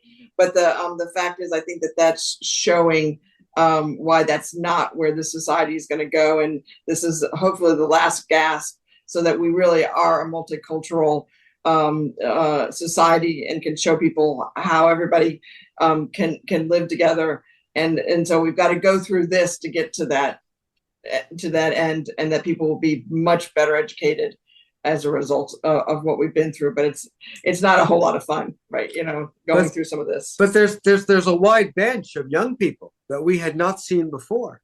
I mean, if it wasn't for Trump running again in 2020, Biden would not have come back. If Hillary had won, she would have been the last of that establishment old guard. There are so many youngs and young progressives that we support, that we believe in, who are filling the ranks locally as well as in Congress, and we have pushing us forward, and they're not just there's so much activity now. They're not just backbenchers, as you would say. They are stepping to the forefront. There's a 27-year-old man who was elected, a gay man from a predominantly white community in Western Florida, which is very exciting. There's a huge bench. Plus, for running for even the presidency, we have people like Pete Buttigieg, who's very young, in his early 40s, gay. People I think of him as conservative, in the sense that, he's brought back religion to the Liberal Party. He's married. He has children. He believes in those things. He's a veteran. He would be running for president like he did before if we weren't in such, like Cynthia says, an upside down time. Biden would not have run. He would have stayed out. We have a lot of young, exciting people who are going to step up, and they're needed. But right now, the old guns are needed. It's like, I don't. As far as Biden Trump type race, not that we want to go through that again, but clearly, I think that a counteract or a reaction to Trump is a Biden who is, gets things done. He's he has the characteristics that we attribute to the anti-Trump. So absolutely, anyway. he looks great in aviators. Yeah, he's and the bad Brandon memes are badass. I love that. It's like, yeah, he's like 82 years old, but he's a badass. We did just as a lark a video with him and Kamala. That's that we did just as something fun. Amazing. So obviously we've touched on the short stories, the books. Yes. There's some incredible things, but you have your phenomenal award-winning podcast, The Social Contract. Yes. So is the podcast basically just an audio version of the books? No, it's not. It includes the audio version and the actor who did the voices, which is he's incredible, Stephen DeRosa. But what we tried to do is build around it, which was and this was we all got together and kind of brainstormed on how we would do it. But so, for example, on the first year, one of the things we did was we interviewed people around town that had a relationship to the story. And just coming back to the January 6th, we had the executive director of the building museum at the in town, and that's one of the largest buildings or indoor spaces in the city. So we talked about kind of what some of that grandeur, how that attributes to some of the feelings of democracy and that type of thing within the town, and then also had one of the executive directors of the Foundation for the Police, who was involved in a number of his constituencies, were a part of the January 6th. So it's trying to build on that story and almost bring it into today. And that's just one of them. We had several people come in and talk about their connection. So that's so that, and then in addition to Stephen, we've also had for this year a younger actress who voices some of it. So we try and build on it. The other piece of it is the art, which is harder to do on podcasts, as you can imagine. But it's on the website. All the content is there, the transcripts, the art. It's really beautiful. But we try and add that into why the particular, because the word art was part of the first book, was trying to explain what those words meant. So once you explain that, then people can go look at it. So it's a lot of different pieces to it. And it's not, it's the book is kind of the core that we jump off of. And we explain that as well. So like with the word art, explaining why bravery was a word that Cynthia wanted to write, to paint on a skateboard, and why truth was important to one president or the other, that characteristic, so that the listeners or the readers will understand firsthand when they think of this. They'll think of this president, they'll think of this characteristic, and they'll have this really cool piece of art that they can look at, print out, put on a wall. We put them on keychains, it's fun stuff. I love the concept of it. I listened to the Capitol building one because I was Tavia. Yeah, it was great. I love the way obviously Tavia Gilbert is the presenter, isn't she? Yes, and then she's the way that she presents the podcast. You started your story, and then they split the story in half. Obviously, you had the interview, and then the story comes back on, and obviously Stephen doing the voice and stuff. It's really well done, really, really well done. I really enjoyed it. It's very moving too. The whole idea of the Capitol saying, "How could you do this to me after I've stood up for you all these years?" I thought it was very moving, and Cleo came up with that concept. And really, what happens is that Cleo comes up with the concept, and I can execute it. And that's really how it's worked. That there's never a sense of writer's block for either of us. That we think of a concept. Usually, Cleo thinks of the concept. She thinks of something to sketch, and sets it up. And I find that with a little direction, a little push, I do the research for what my publisher calls golden nuggets, really interesting things about the presidents, that nobody would have known, like the coconut for President Kennedy that he wrote "Save Us," on it, or that he jumped into the water and bit down on the life jacket of the man that had broken his back and swam 4 miles to an island. That's really amazing. These are stories that I remembered from being 6 or 7 and doing book reports, and they showed up in the book years later. But once I have the concept, the words just come. And the same with the art. The art just comes. We're never struggling over it. So I think the best description, the history with a little bit of a wink. That's right. And just the fact that you can take that in and learn various things within a half hour. And as you're driving to work again, you can pop that in and listen to it. It's something to take away, and it's not all the noise from everywhere else. Anyway, so that's kind of the thought behind it. The publishers told us that on their demographics about who listens and when they listen, apparently people listen to the short podcasts when they're walking. So if they'll go out to exercise, they'll listen to our podcast, because it's it's only once a month, but it's also 30 minutes. So they're not going to kill themselves. They're like, "Oh, okay, that's good." And then I'll come back, So, but that's a very interesting demographic note, isn't it? I thought that was interesting, Well, it's better than the magazines on the potty or something. It's better than the magazines on the potty, right? It's like the line, you can read Dostoevsky in the bathroom, but you can't finish him, I think for us it'd be like when Forrest Gump goes for a walk, Oh, yes, exactly. There's a treasure, Tom Hanks. So you say you've done season 2 based around the second book. Is there plans for a season 3? Oh, yes, yeah. Because the third book which is about a third written now.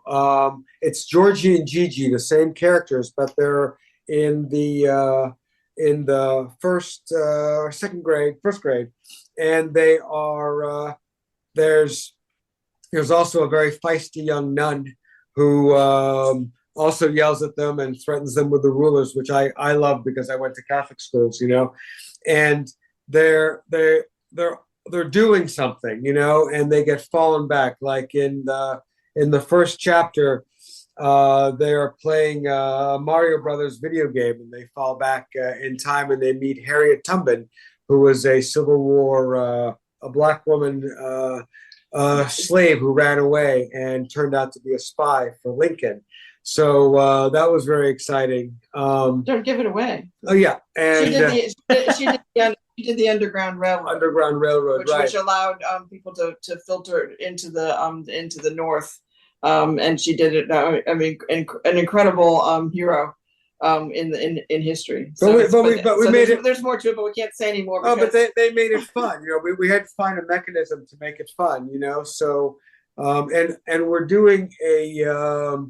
I also suggested that we don't just do it just the presidents. We also do it by location. So in the fourth episode that I've just finished, they're all on a paddle boat. They're all on sea kayaks in the Potomac, and there's two kids that have just moved into their class, Antoine and Antoinette from New Orleans, and they fall through a tributary, meet a young Thomas Jefferson when he buys a third of the country in the Louisiana Purchase. So you get to talk about the Napoleonic Wars and what happened. I've sketched out where we do. The publishers are going to be annoyed with us. We can't tell you anymore. All right. Anyway, so yeah, but it's going to be like a tour of America, So it's not just a location, and you get to introduce younger characters. If that'll publish by the end of the year, it'll be in time for the third season. And I think that they're very excited that the numbers keep going up, and they didn't expect it, because it's not like we're on television. It's not like we're pundits. We're journalists. We're in that area. We're known in our narrow area of regulatory, legal,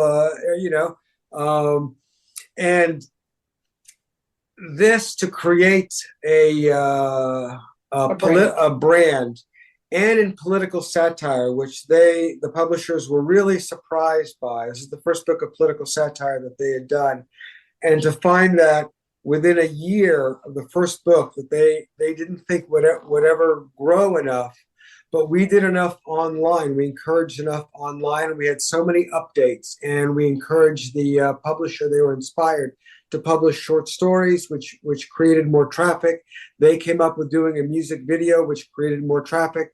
And the first book went into a paperback form, which apparently is a huge honor. We didn't even understand. And from that, a few months later, I said, "Hey, what about podcasts?" They're like, "Yes, we'll do it." And then my saying, "Here are my sketches from when I was originally going to do this," because I had a conversation with my 7-year-old niece, and she said, "Do it like this." And they're like, "We can have a kid's book." And now we're in the second year, and there'll be I believe a third year with the books. But the brand. I think the fun thing is that with the book with Stephen voicing everybody and Stephen really bringing them to life. If you don't think of it, listen to anything else, the songs that keep coming up with are just. That's why I didn't read the audiobook like I was supposed to, is because in like every short story and in the two books, I have like a singing number, right? Because in my heart, what I really always wanted to be was a lounge act, and not like a fancy one, like singing at the Ritz at the Blue Room after, I'm like thinking like at the Manchester Hojos, by the airport, Holiday Inn by the airport, in a lounge suit, So I always had a lounge act in like every story. But anyway, we've had a lot of fun. I can't sing. That's why Stephen's done it. Neither one of us can. Yeah, but but they tell us that with the sales, it's important that that we may have touched 10,000 people. And if you think that perhaps if half of those are children, and we go out and we do book readings, we do it at police stations, not for the police, but they have kids programs, with what we call Title I students who are like from poor areas, and we sketch with them, we read them the stories, they love it. You touch people's lives like this, and certain stories really helps influence and keeping up the hope. Yes, exactly. I mean, so if all we've done, he looks bored. I apologize. I'm very sorry, but really, I really feel that. But really, Tom, that if you touched people's lives, and then all of a bunch of 9-year-olds who become politically aware or civically aware, like Cynthia said, they may not love politics, but they understand civics more, and they know that they can be like a conservation president by turning the lights off or turning the water off or keeping the refrigerator closed, or they know not to take the biggest piece of cake on the table because that breaks the social contract. We all have to be nice to each other. Then we've won. So absolutely. totally unexpected that two lawyers during COVID want to speak to their nieces and nephews and came up with things that have touched people's lives. It may not be huge, but it's important to us, So, and that's a little Pollyannish, but it's that's what gives us the passion to keep going, Absolutely. And I mean, you're award winning now as well. Yes, I'll tell you something very funny. We won 2 awards, and one of them is for the actual is for the podcast, for the mechanics, the engineering, and one was for the history. And I'll tell you the funniest thing, mothers really know how to keep you, cut you down to size or keep your feet on the ground, because I said, so Mama, you saw that we won 2 awards. And she goes, no, you won 1 award for writing. That's the history. The podcast engineers won the other award. You only won 1 award. And it was like, oh, that was beautiful. I can't wait to tell Cleo that. She will laugh and laugh because it was exactly right. It's nothing like your mother to keep you maybe 60, but your mother's like, no. Award, buddy. It's amazing. Just going back, talking about book 2 and the future of book 3, from what you're saying about them, when you were talking about them and what the message you're trying to get across and everything, all I could think of in my head was animation. This is perfect animation, especially to show in schools and things like that. That would be absolutely perfect. It is, and our publishers have really good connections with Nickelodeon and with other sites, and they've pursued this. I think it's a very tough space to break into, but they're very excited that as the brand grows or people get to know about it, that these stories, since they're so positive, they're not negative, they're not snarky, and they're about, they're about the flag, that we're hoping it'll come across. But I agree. I think it'd be a beautiful way to come across to people. I also thought I wrote the first book actually in play form, and they really loved that. They thought it could be like a 1776 play. Yeah. And so I've always, and the way that we've done like these book readings have always been in a play format. So I think it would be perfect, and it'd be very exciting. We could have new characters, and the kids are fun. They're cool. They're cool the way I was never cool, So they are so cool. They're so awesome. Amazing. It's true. Yeah, it's definitely something that we'd like to. It definitely lends itself. Maybe when we get into more content, it'll just push itself that way, similar to the way it's pushed to here, because we would have never expected to be here on a podcast. We're with you. This is incredible. Amazing. Last thing from myself, obviously, looking at the future of American politics and the presidency, the question I think we all need to ask, because there's rumors and these going around for years now, do you think that Dwayne "The Rock" Johnson will become president one day? He was born in American Samoa, so he can be president. It is a commonwealth. absolutely. I think it'd be really cool. I think Arnold. I think it's possible. I mean, it's yeah. All joking aside. Yeah. I didn't realize that was a rumor. No, but if Ronald Reagan in Bedtime for Bonzo with a monkey, which is one of the most popular chapters that we wrote with kids, could be president. But I have to say that he actually does have some of the characteristics that we've been trying to promote. Even though I'm not sure that all of his screen time would be good for his. But you know what? But all joking aside, in every interview I've read about him, because I like him personally. Apparently, he's like it's not just for show. All the behind the scenes is that he's like a good guy, He's like Tom Hanks. I'd like to see Tom Hanks as president. Right. I mean, it's like somebody. So let's think of a good one. That's yeah, no, I mean, but behind the scenes, you're right. Dwayne Johnson apparently is generous on screen with other people. He mentors younger people. I mean, that's really what you want. You really do. All kidding aside. I know I have like no sense of humor. I know you said that as a joke, but I'm like, yeah. And not only that, but behind the scenes, he's a good guy. You're like, George, it was a joke, man. It was a joke. I just love the fact that went from a joke to get to now The Rock has George's vote if he ever does. Oh, he does, man. He does. I know, and you heard it here first, so we would love to meet you. Mr. Stevens, do you have any more questions for our wonderful guests? I do. I'd like to talk to Cleo about her art, if that's okay. Oh, yes. You work in a different variety. Oh, I messed that up massively. You work in a variety of mediums. You do loads of different bits and pieces. You have figures, you have your political art, you have words like we talked about in the skateboards and stuff. Which one do you enjoy doing the most, or is it just a variety? You just love doing all of it? Yeah, I like it all. It's because it goes to more the vibrancy of the medium than anything. I don't feel like there's a difference between the words versus figures or that type of thing. I think it has more to do that just I like something that makes, when you look at it, people said that they feel good.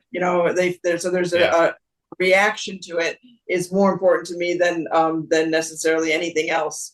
And I think the colors bring that out, and that's why it kind of lends itself to pop art or whatever you want to call it. Mm-hmm. Not to mention, I am not I've never taken an art class. This is all just self-taught. So it's and that's what comes out when I start thinking of it. But you have a good eye. You have a good instinct about it, And our the story, if I could jump in. When I first met the publishers, and I had a real rapport with Ken Simon, he was the sort of like the boutique editor. The creative director, Benjamin, he said, "What inspired you?" And I showed him the picture. I sent him the picture of the vote that Cleo had done, and he went apoplectic. He's like, "This is exactly what I love. I want this look. I want this look of Andy Warhol political pop. Can we get this artist? We are going to collaborate with this artist. You better know where this is, and this better not be copyrighted somewhere else." I said, "Oh, no. It's my wife, the artist Cleo." And he's like, "Are you joking?" And then their rapport was the same as my rapport with my publisher, my editor, Ken. And the collaboration that we've had together as a foursome has been remarkable, and it's unlike what they say with any other author, any other artist that they've had. Part of it is that we're lawyers, and we're very responsive. They send us edits, we get back to them, the same day. But he liked the fact that it was in-house. And it was in-house, absolutely. I know, it's fantastic. But anyway, let him ask his other questions. Oh, I apologize. I'm sorry, Tom. No, you're okay, George. I appreciate you apologizing, but you don't have to. It's all good. Yeah. But I don't think you can really teach art, can you? It's nothing you can be taught. It's just it's expressive. It's how it's whatever you bring to life is art. I could literally grab a piece of paper now and just draw whatever the hell I wanted, and realistically, that's my interpretation. Right.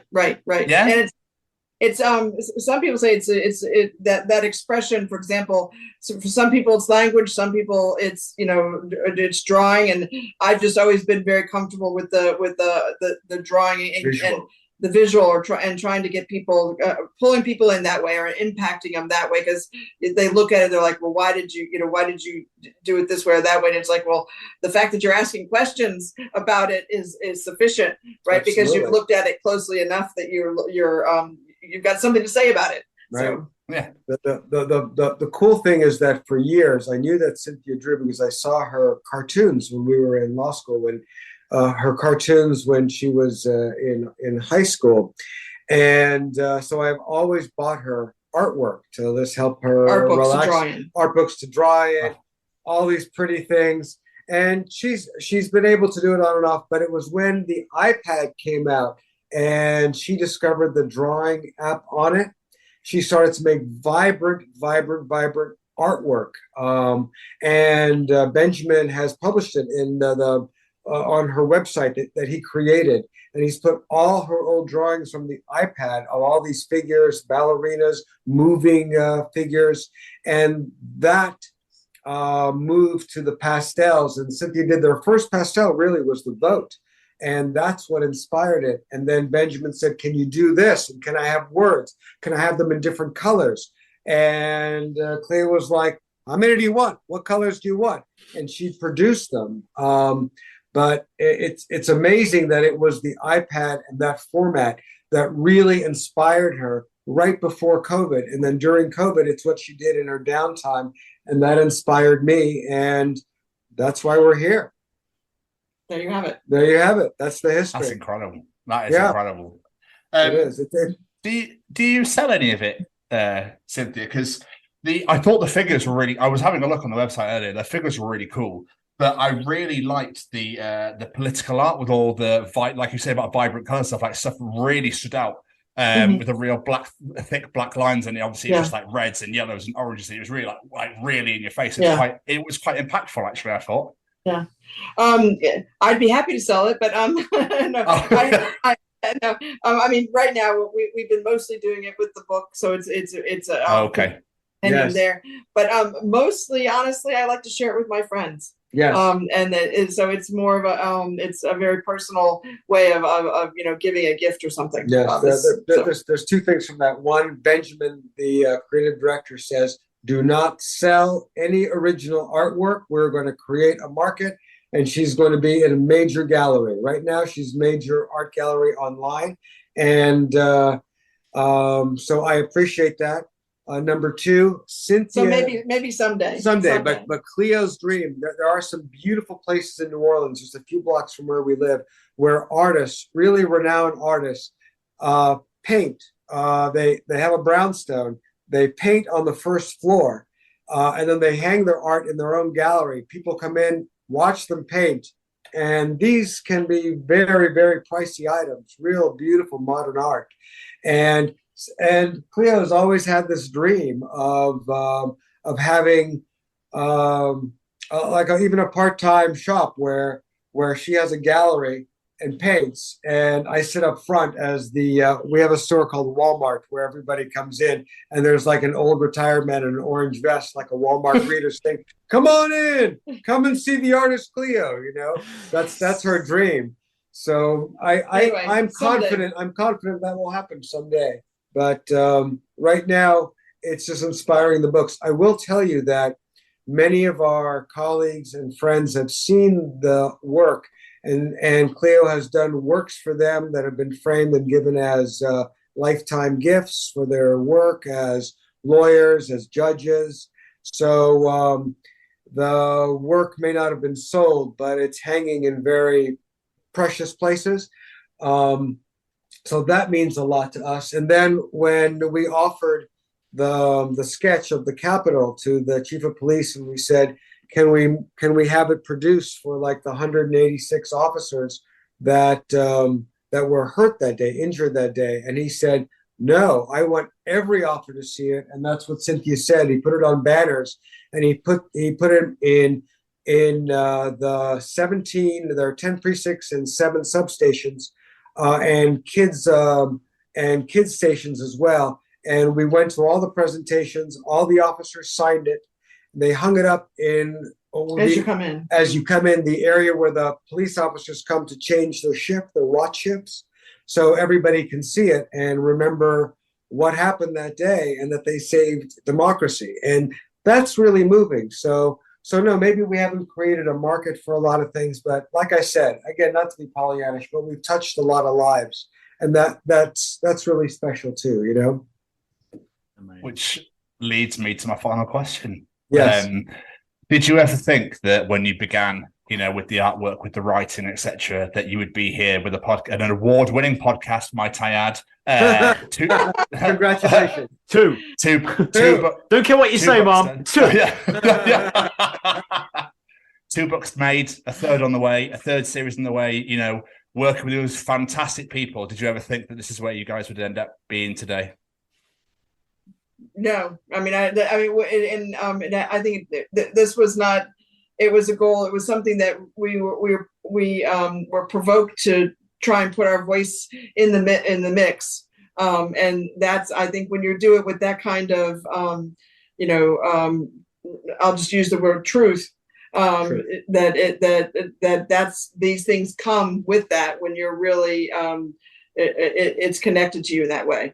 Yeah, the inspiration almost was enough, you know. Being able to do it was almost enough.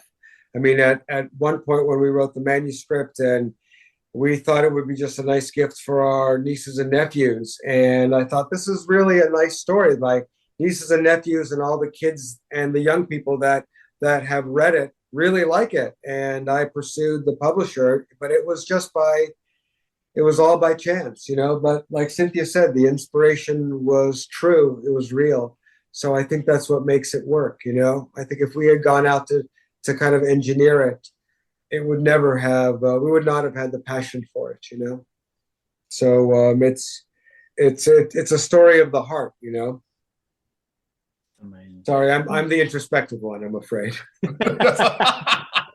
No, it's amazing. It's an amazing story, and you know, we can't encourage people out there enough to go check out what you guys do. But if people are watching this and want to go check that out, have you got any plugs, social medias, websites, anything you want people to go check out? Yes. No, I mean, most importantly is we definitely want to bring this to the UK. And our understanding is we need to build on that distribution. So the publishers would be remiss. We would be remiss if we didn't want to bring this, because we don't think this is isolated. It's as we've been talking, the things we're talking about permeate wherever people living collectively, right? That's the so. But beyond that, the books are on everything you can imagine, Amazon, that type of thing. The Audible has the books are read by, not only does Stephen do the podcast, but he read the books initially, and honestly, for somebody to bring the voices of 15 different presidents and singing he I mean, it's just fun to listen to, and then of course the podcast, the social contract, which is drops every first Saturday, is it? Last Saturday of every month this year, right? It's my TSC podcast. It's the Social Contract podcast. The publishers created 2 websites. Mine is georgescorey.com, embarrassingly enough. And there's the artistcleo.com. We have the social podcast on Instagram. That's probably enough. That's we're really, not on TikTok. We're not on TikTok, no. But really, the My TSC podcast for Instagram, the 2 websites, and the fact that we have friends and colleagues in the UK and France, and they've had trouble downloading. So it's just it's really special that now it's available there, you know. So because we've just sent them copies, you know. to quite a few people. And we really do have to say that as much as we've done and talked about with the publishers and bringing the content, Tavia has brought this to life. Oh my God. She has really been behind the scenes and the voice to match is that she's really helped us kind of make this fulsome, holistic, whatever you. It's just like it's a different type of podcast, I think. Yes, so and that's really because of her. And it said a lot about the credibility and the faith that the publishers had in us, that they not hired, but they partnered with the equivalent of a BAFTA award-winning podcaster and the equivalent of a BAFTA Tony award-winning audio performer. That says a huge amount of the faith that they had in us, and the tenor that was created, the credibility is remarkable. And there's more to come. And there's more to come. I'm sorry. Absolutely. Incredible. But I like your Stay Cozy. I like Stay Cozy too. It's very cool. Thank you very much, guys. This has been a huge honor. We had one newspaper interview us, and it was incredibly moving. So I can't tell you. This is something we'll always remember. I hope that the next time we come to London, you'll let us take you all out to the Ned or something for drinks, and we'll have a good time socially. But this was very moving. Thank you very much. No, thank you very much. All right. Yeah, this has been absolutely fantastic. All right. Yeah. Right. Bye. Thank you so much, guys. We'll let you know when this is out. We'll keep in touch, and yeah, we'd love to come and hang out when you're next over here. So please let us know. But thank you so much for your time. I really appreciate it. Thank you. Thank you. Take care. Right, so take care of yourselves, guys. See you soon. Bye. Ciao. Bye. Bye. What a glorious conversation. As I said at the start, so different to anything we've done before, but I think it was great. It really was. It was so informative. And I think it's important that, just because we as people doing this interview are not from America, it's important to know what is going on in the world, because let's be honest, they're the biggest freaking country in the world, and it's kind of nice to know what's going on over there. They're not the biggest country in the world. But I suppose they're not in size. No. As established before, I'm not very good at geography. It's all good. It's absolutely fine, Jinder. But George and the Artist Cleo, thank you so much for taking the time, like I said, to spend time with us. We absolutely love this guy. It took us out of our comfort zone, out of our remits, and got us, we were interested, we were intrigued by what was going on over there, and obviously being so close to the Capitol riots. And one other thing, George's publishers, please don't be angry. All right. Yeah. Please, it's fine. It's all good. We thoroughly enjoyed what he had to say about the brand new book that's coming out soon. But we really hope that you all enjoyed listening to it as much as we did recording it.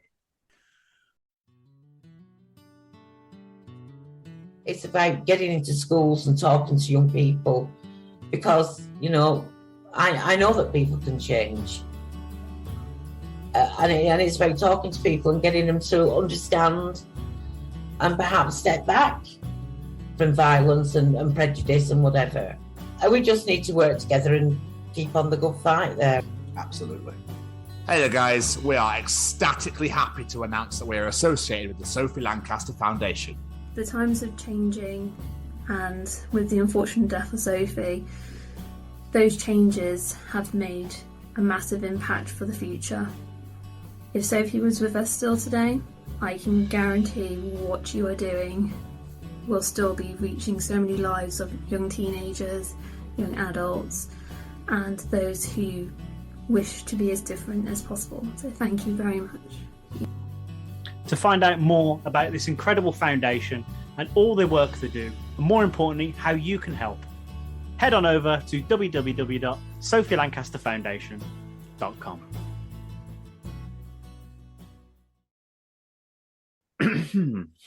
Mr. Stevens. Ting, ding, ding, ding. Yeah. Perfect.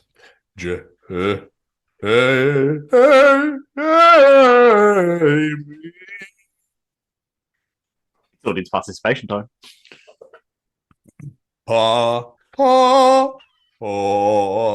Participate, bitch. Ladies and gentlemen, it's time to participate in Jamie's participation challenge. I love these so much. This week, I said, celebrities, we watch them, we admire them, we adore them, we appreciate them entertaining us, and sometimes we're either lucky or not so lucky to meet them. So with that in mind, what is your favourite, most memorable moments from meeting a celebrity? What say you, Mr. Stevens? I mean, from doing this. And obviously I've worked at a few festivals in my time. I don't mean to sound like a prick, but I've met a fair whack. But I'm going to go for Michael McIntyre, and I'm going to go for the moment before he made it huge in the arenas and all that sort of stuff on his original tour when he played the Cheltenham Town Hall. And there's a club across the road from the Town Hall, which was at the time called Boogie Lounge. He walked out, so I had photos and stuff, and then he walked out with us, and he was like, "We're going to Boogie Lounge! Everybody come on!" And like shouting at people across the streets and everything. He's like, "We're all going to Boogie Lounge! Where are you going?" Like people walking away. He's like, "Where are you going?" "We're all going to Boogie Lounge." And then I walked into his car, we're just chatting, gave him his stuff, and he drove away. That's one of my favorite moments. Awesome. It was great.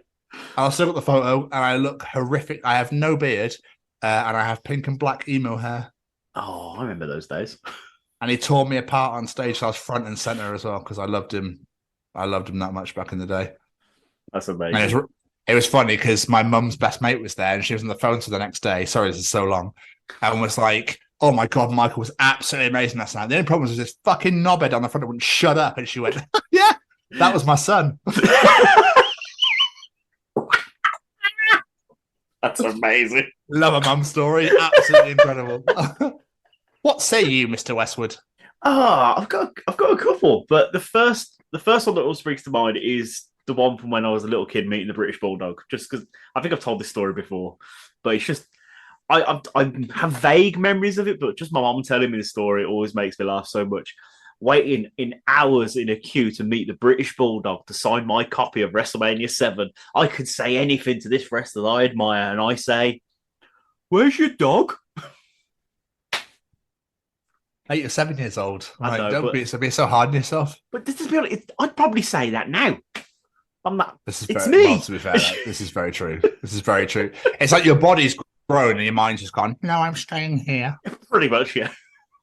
But I think this show is it's the biggest highlight of them all, isn't it? The amount of people we've got to speak to, it's absolutely just incredible, really, isn't it? But yeah, I did have another one in mind, but my mind's just gone blank on me. I hate it when that happens. But I suppose as well, meeting Kevin Smith, it was very, very, very brief. He was on stage, but the fact I just got to do that in front of him to get him to sign my arm, he just went, "Oh, that's me!" And I was like, "Yeah, it is. It's you." And I felt a little bit giddy, and then I was really sad that I couldn't have a proper conversation with him, but still, I got to meet him. It counts. As far as I'm concerned, it counts. Did you tattoo the signature? Yes, I got the signature added. I literally kept it there for about a day before I could get booked in. So I was like, "I'm not washing this arm. I'm not doing anything with this arm. If that comes off, I'm going to be pissed." But it's still there. So before we get to participation answers, obviously AEW is in London in August. It is. And I'm like, "Come on, Brian. You want to be for a meet and greet, don't you? You want to do a meet and greet. You want to sign my calf." Oh, yes. So you've just reminded me of the other one I was thinking of. Thank you very much for that. You're welcome. Jericho. I met Jericho after a Fozzy gig years ago, 2005, I think this was. And chatting to him, my mate walks up to me and says, "Can you sign this to the Ayatollah of Rock and Roll?" And he looks at me and went, "Fuck off, that's me." I was like, brilliant.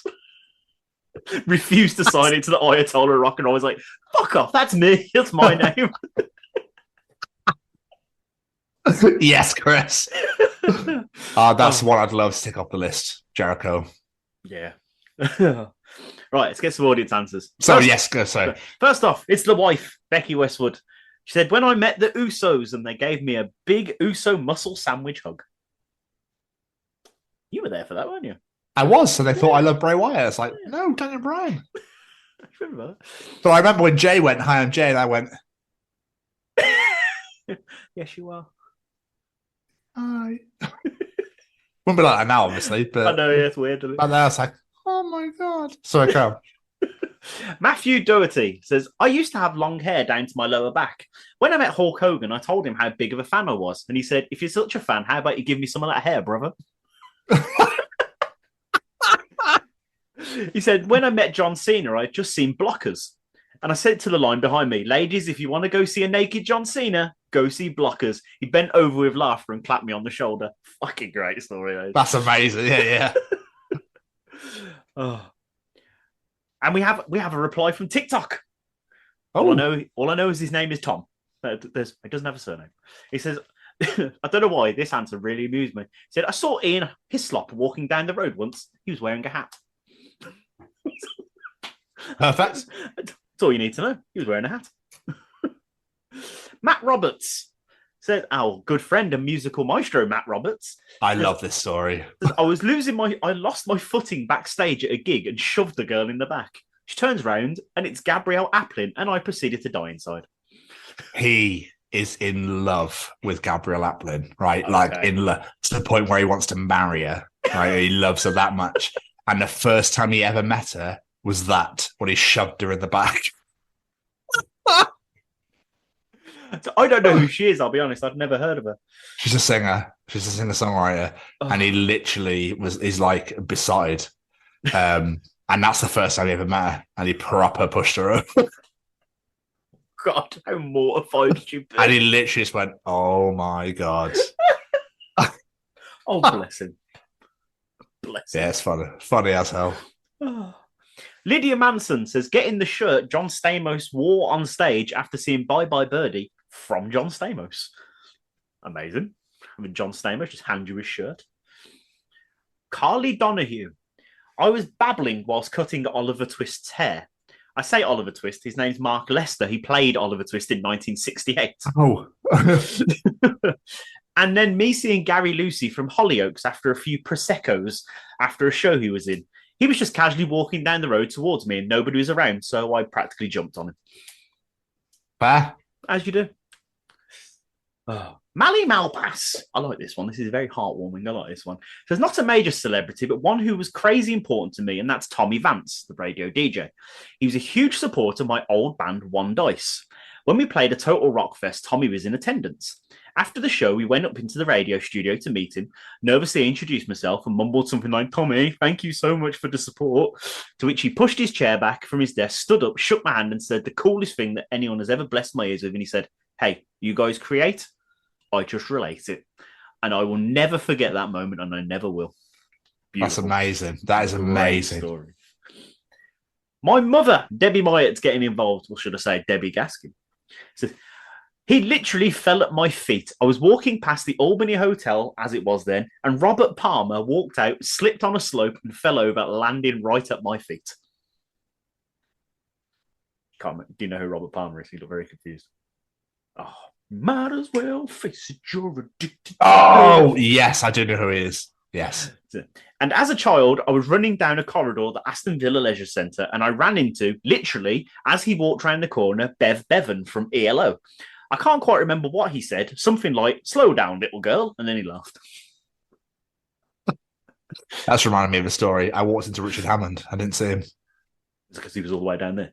I genuinely walked straight into him and I was like, oh my God, I'm so sorry. There I was like, oh, sorry, Richard.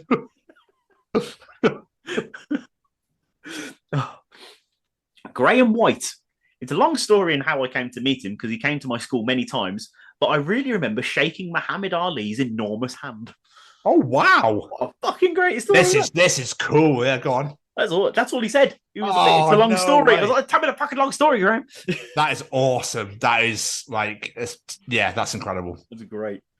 Lisa Clemens. I met Robin Williams during his more comedy days.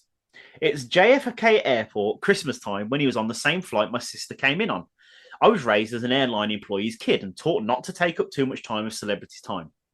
I tripped over my own words there, but you know what I mean. They are busy folks and paying customers. We chatted briefly about holiday plans, and I thanked him for the autograph, which was in pencil, as it's all I had.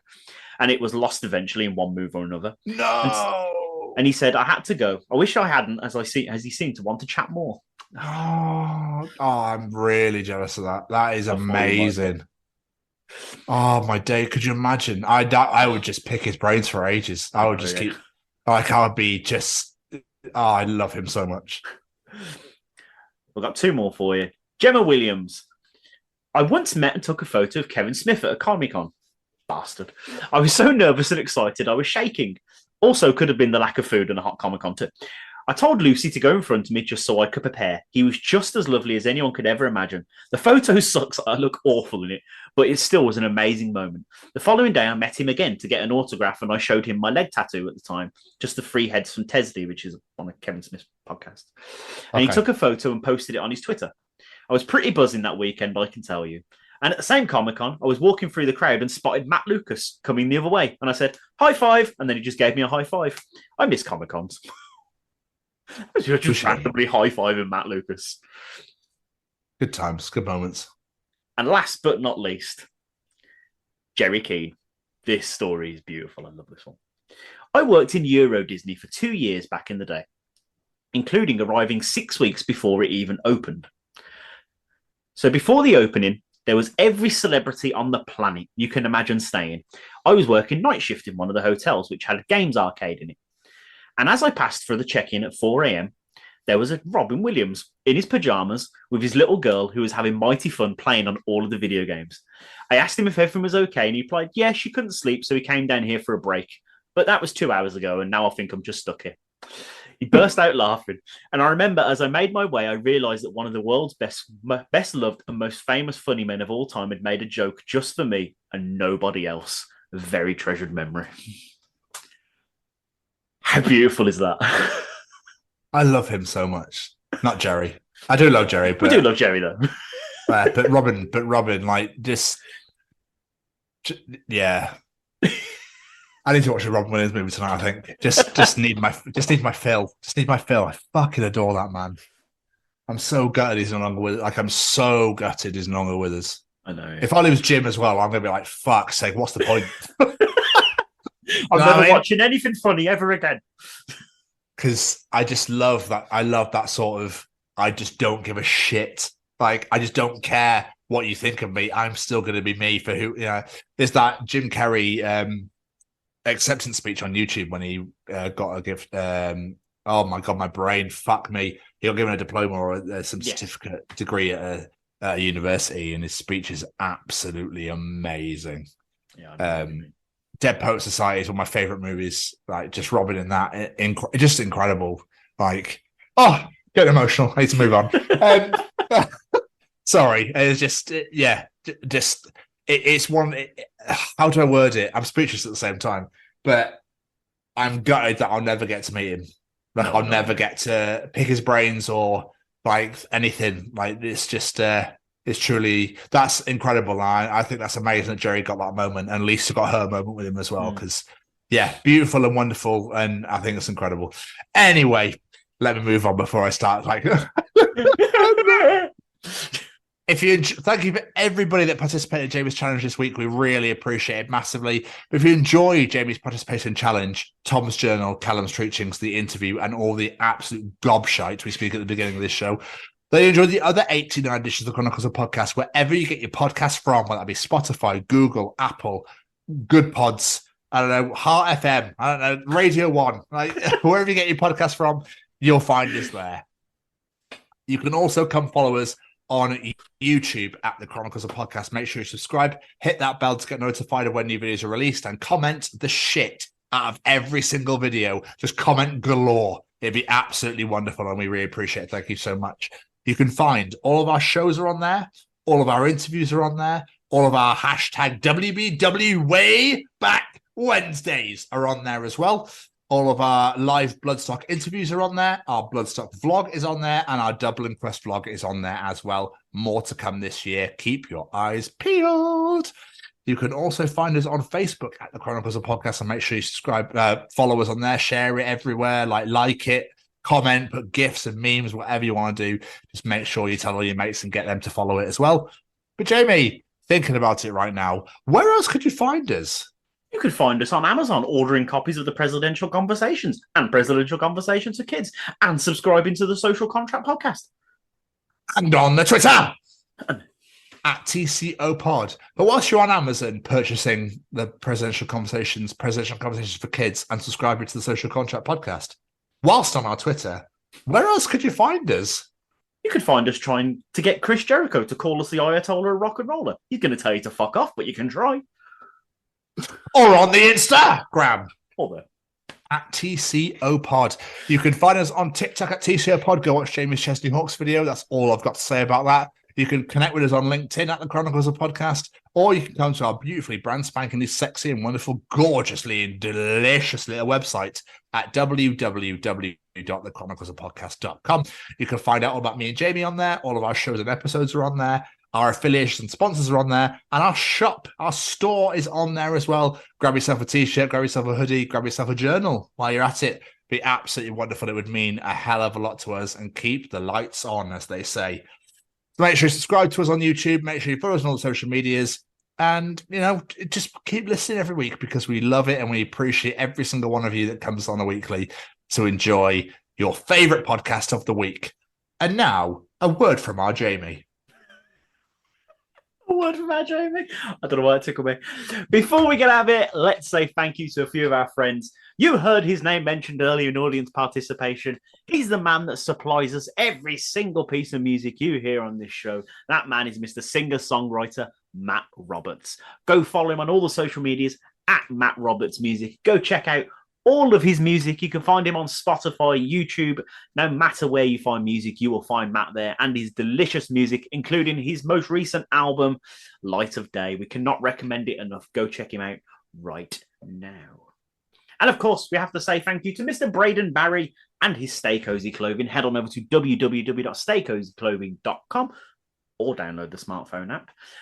Head on over there, find whatever you like, and add that to your basket. You will find hoodies, t-shirts, tapestries, jogging bottoms, mugs, those glorious mugs.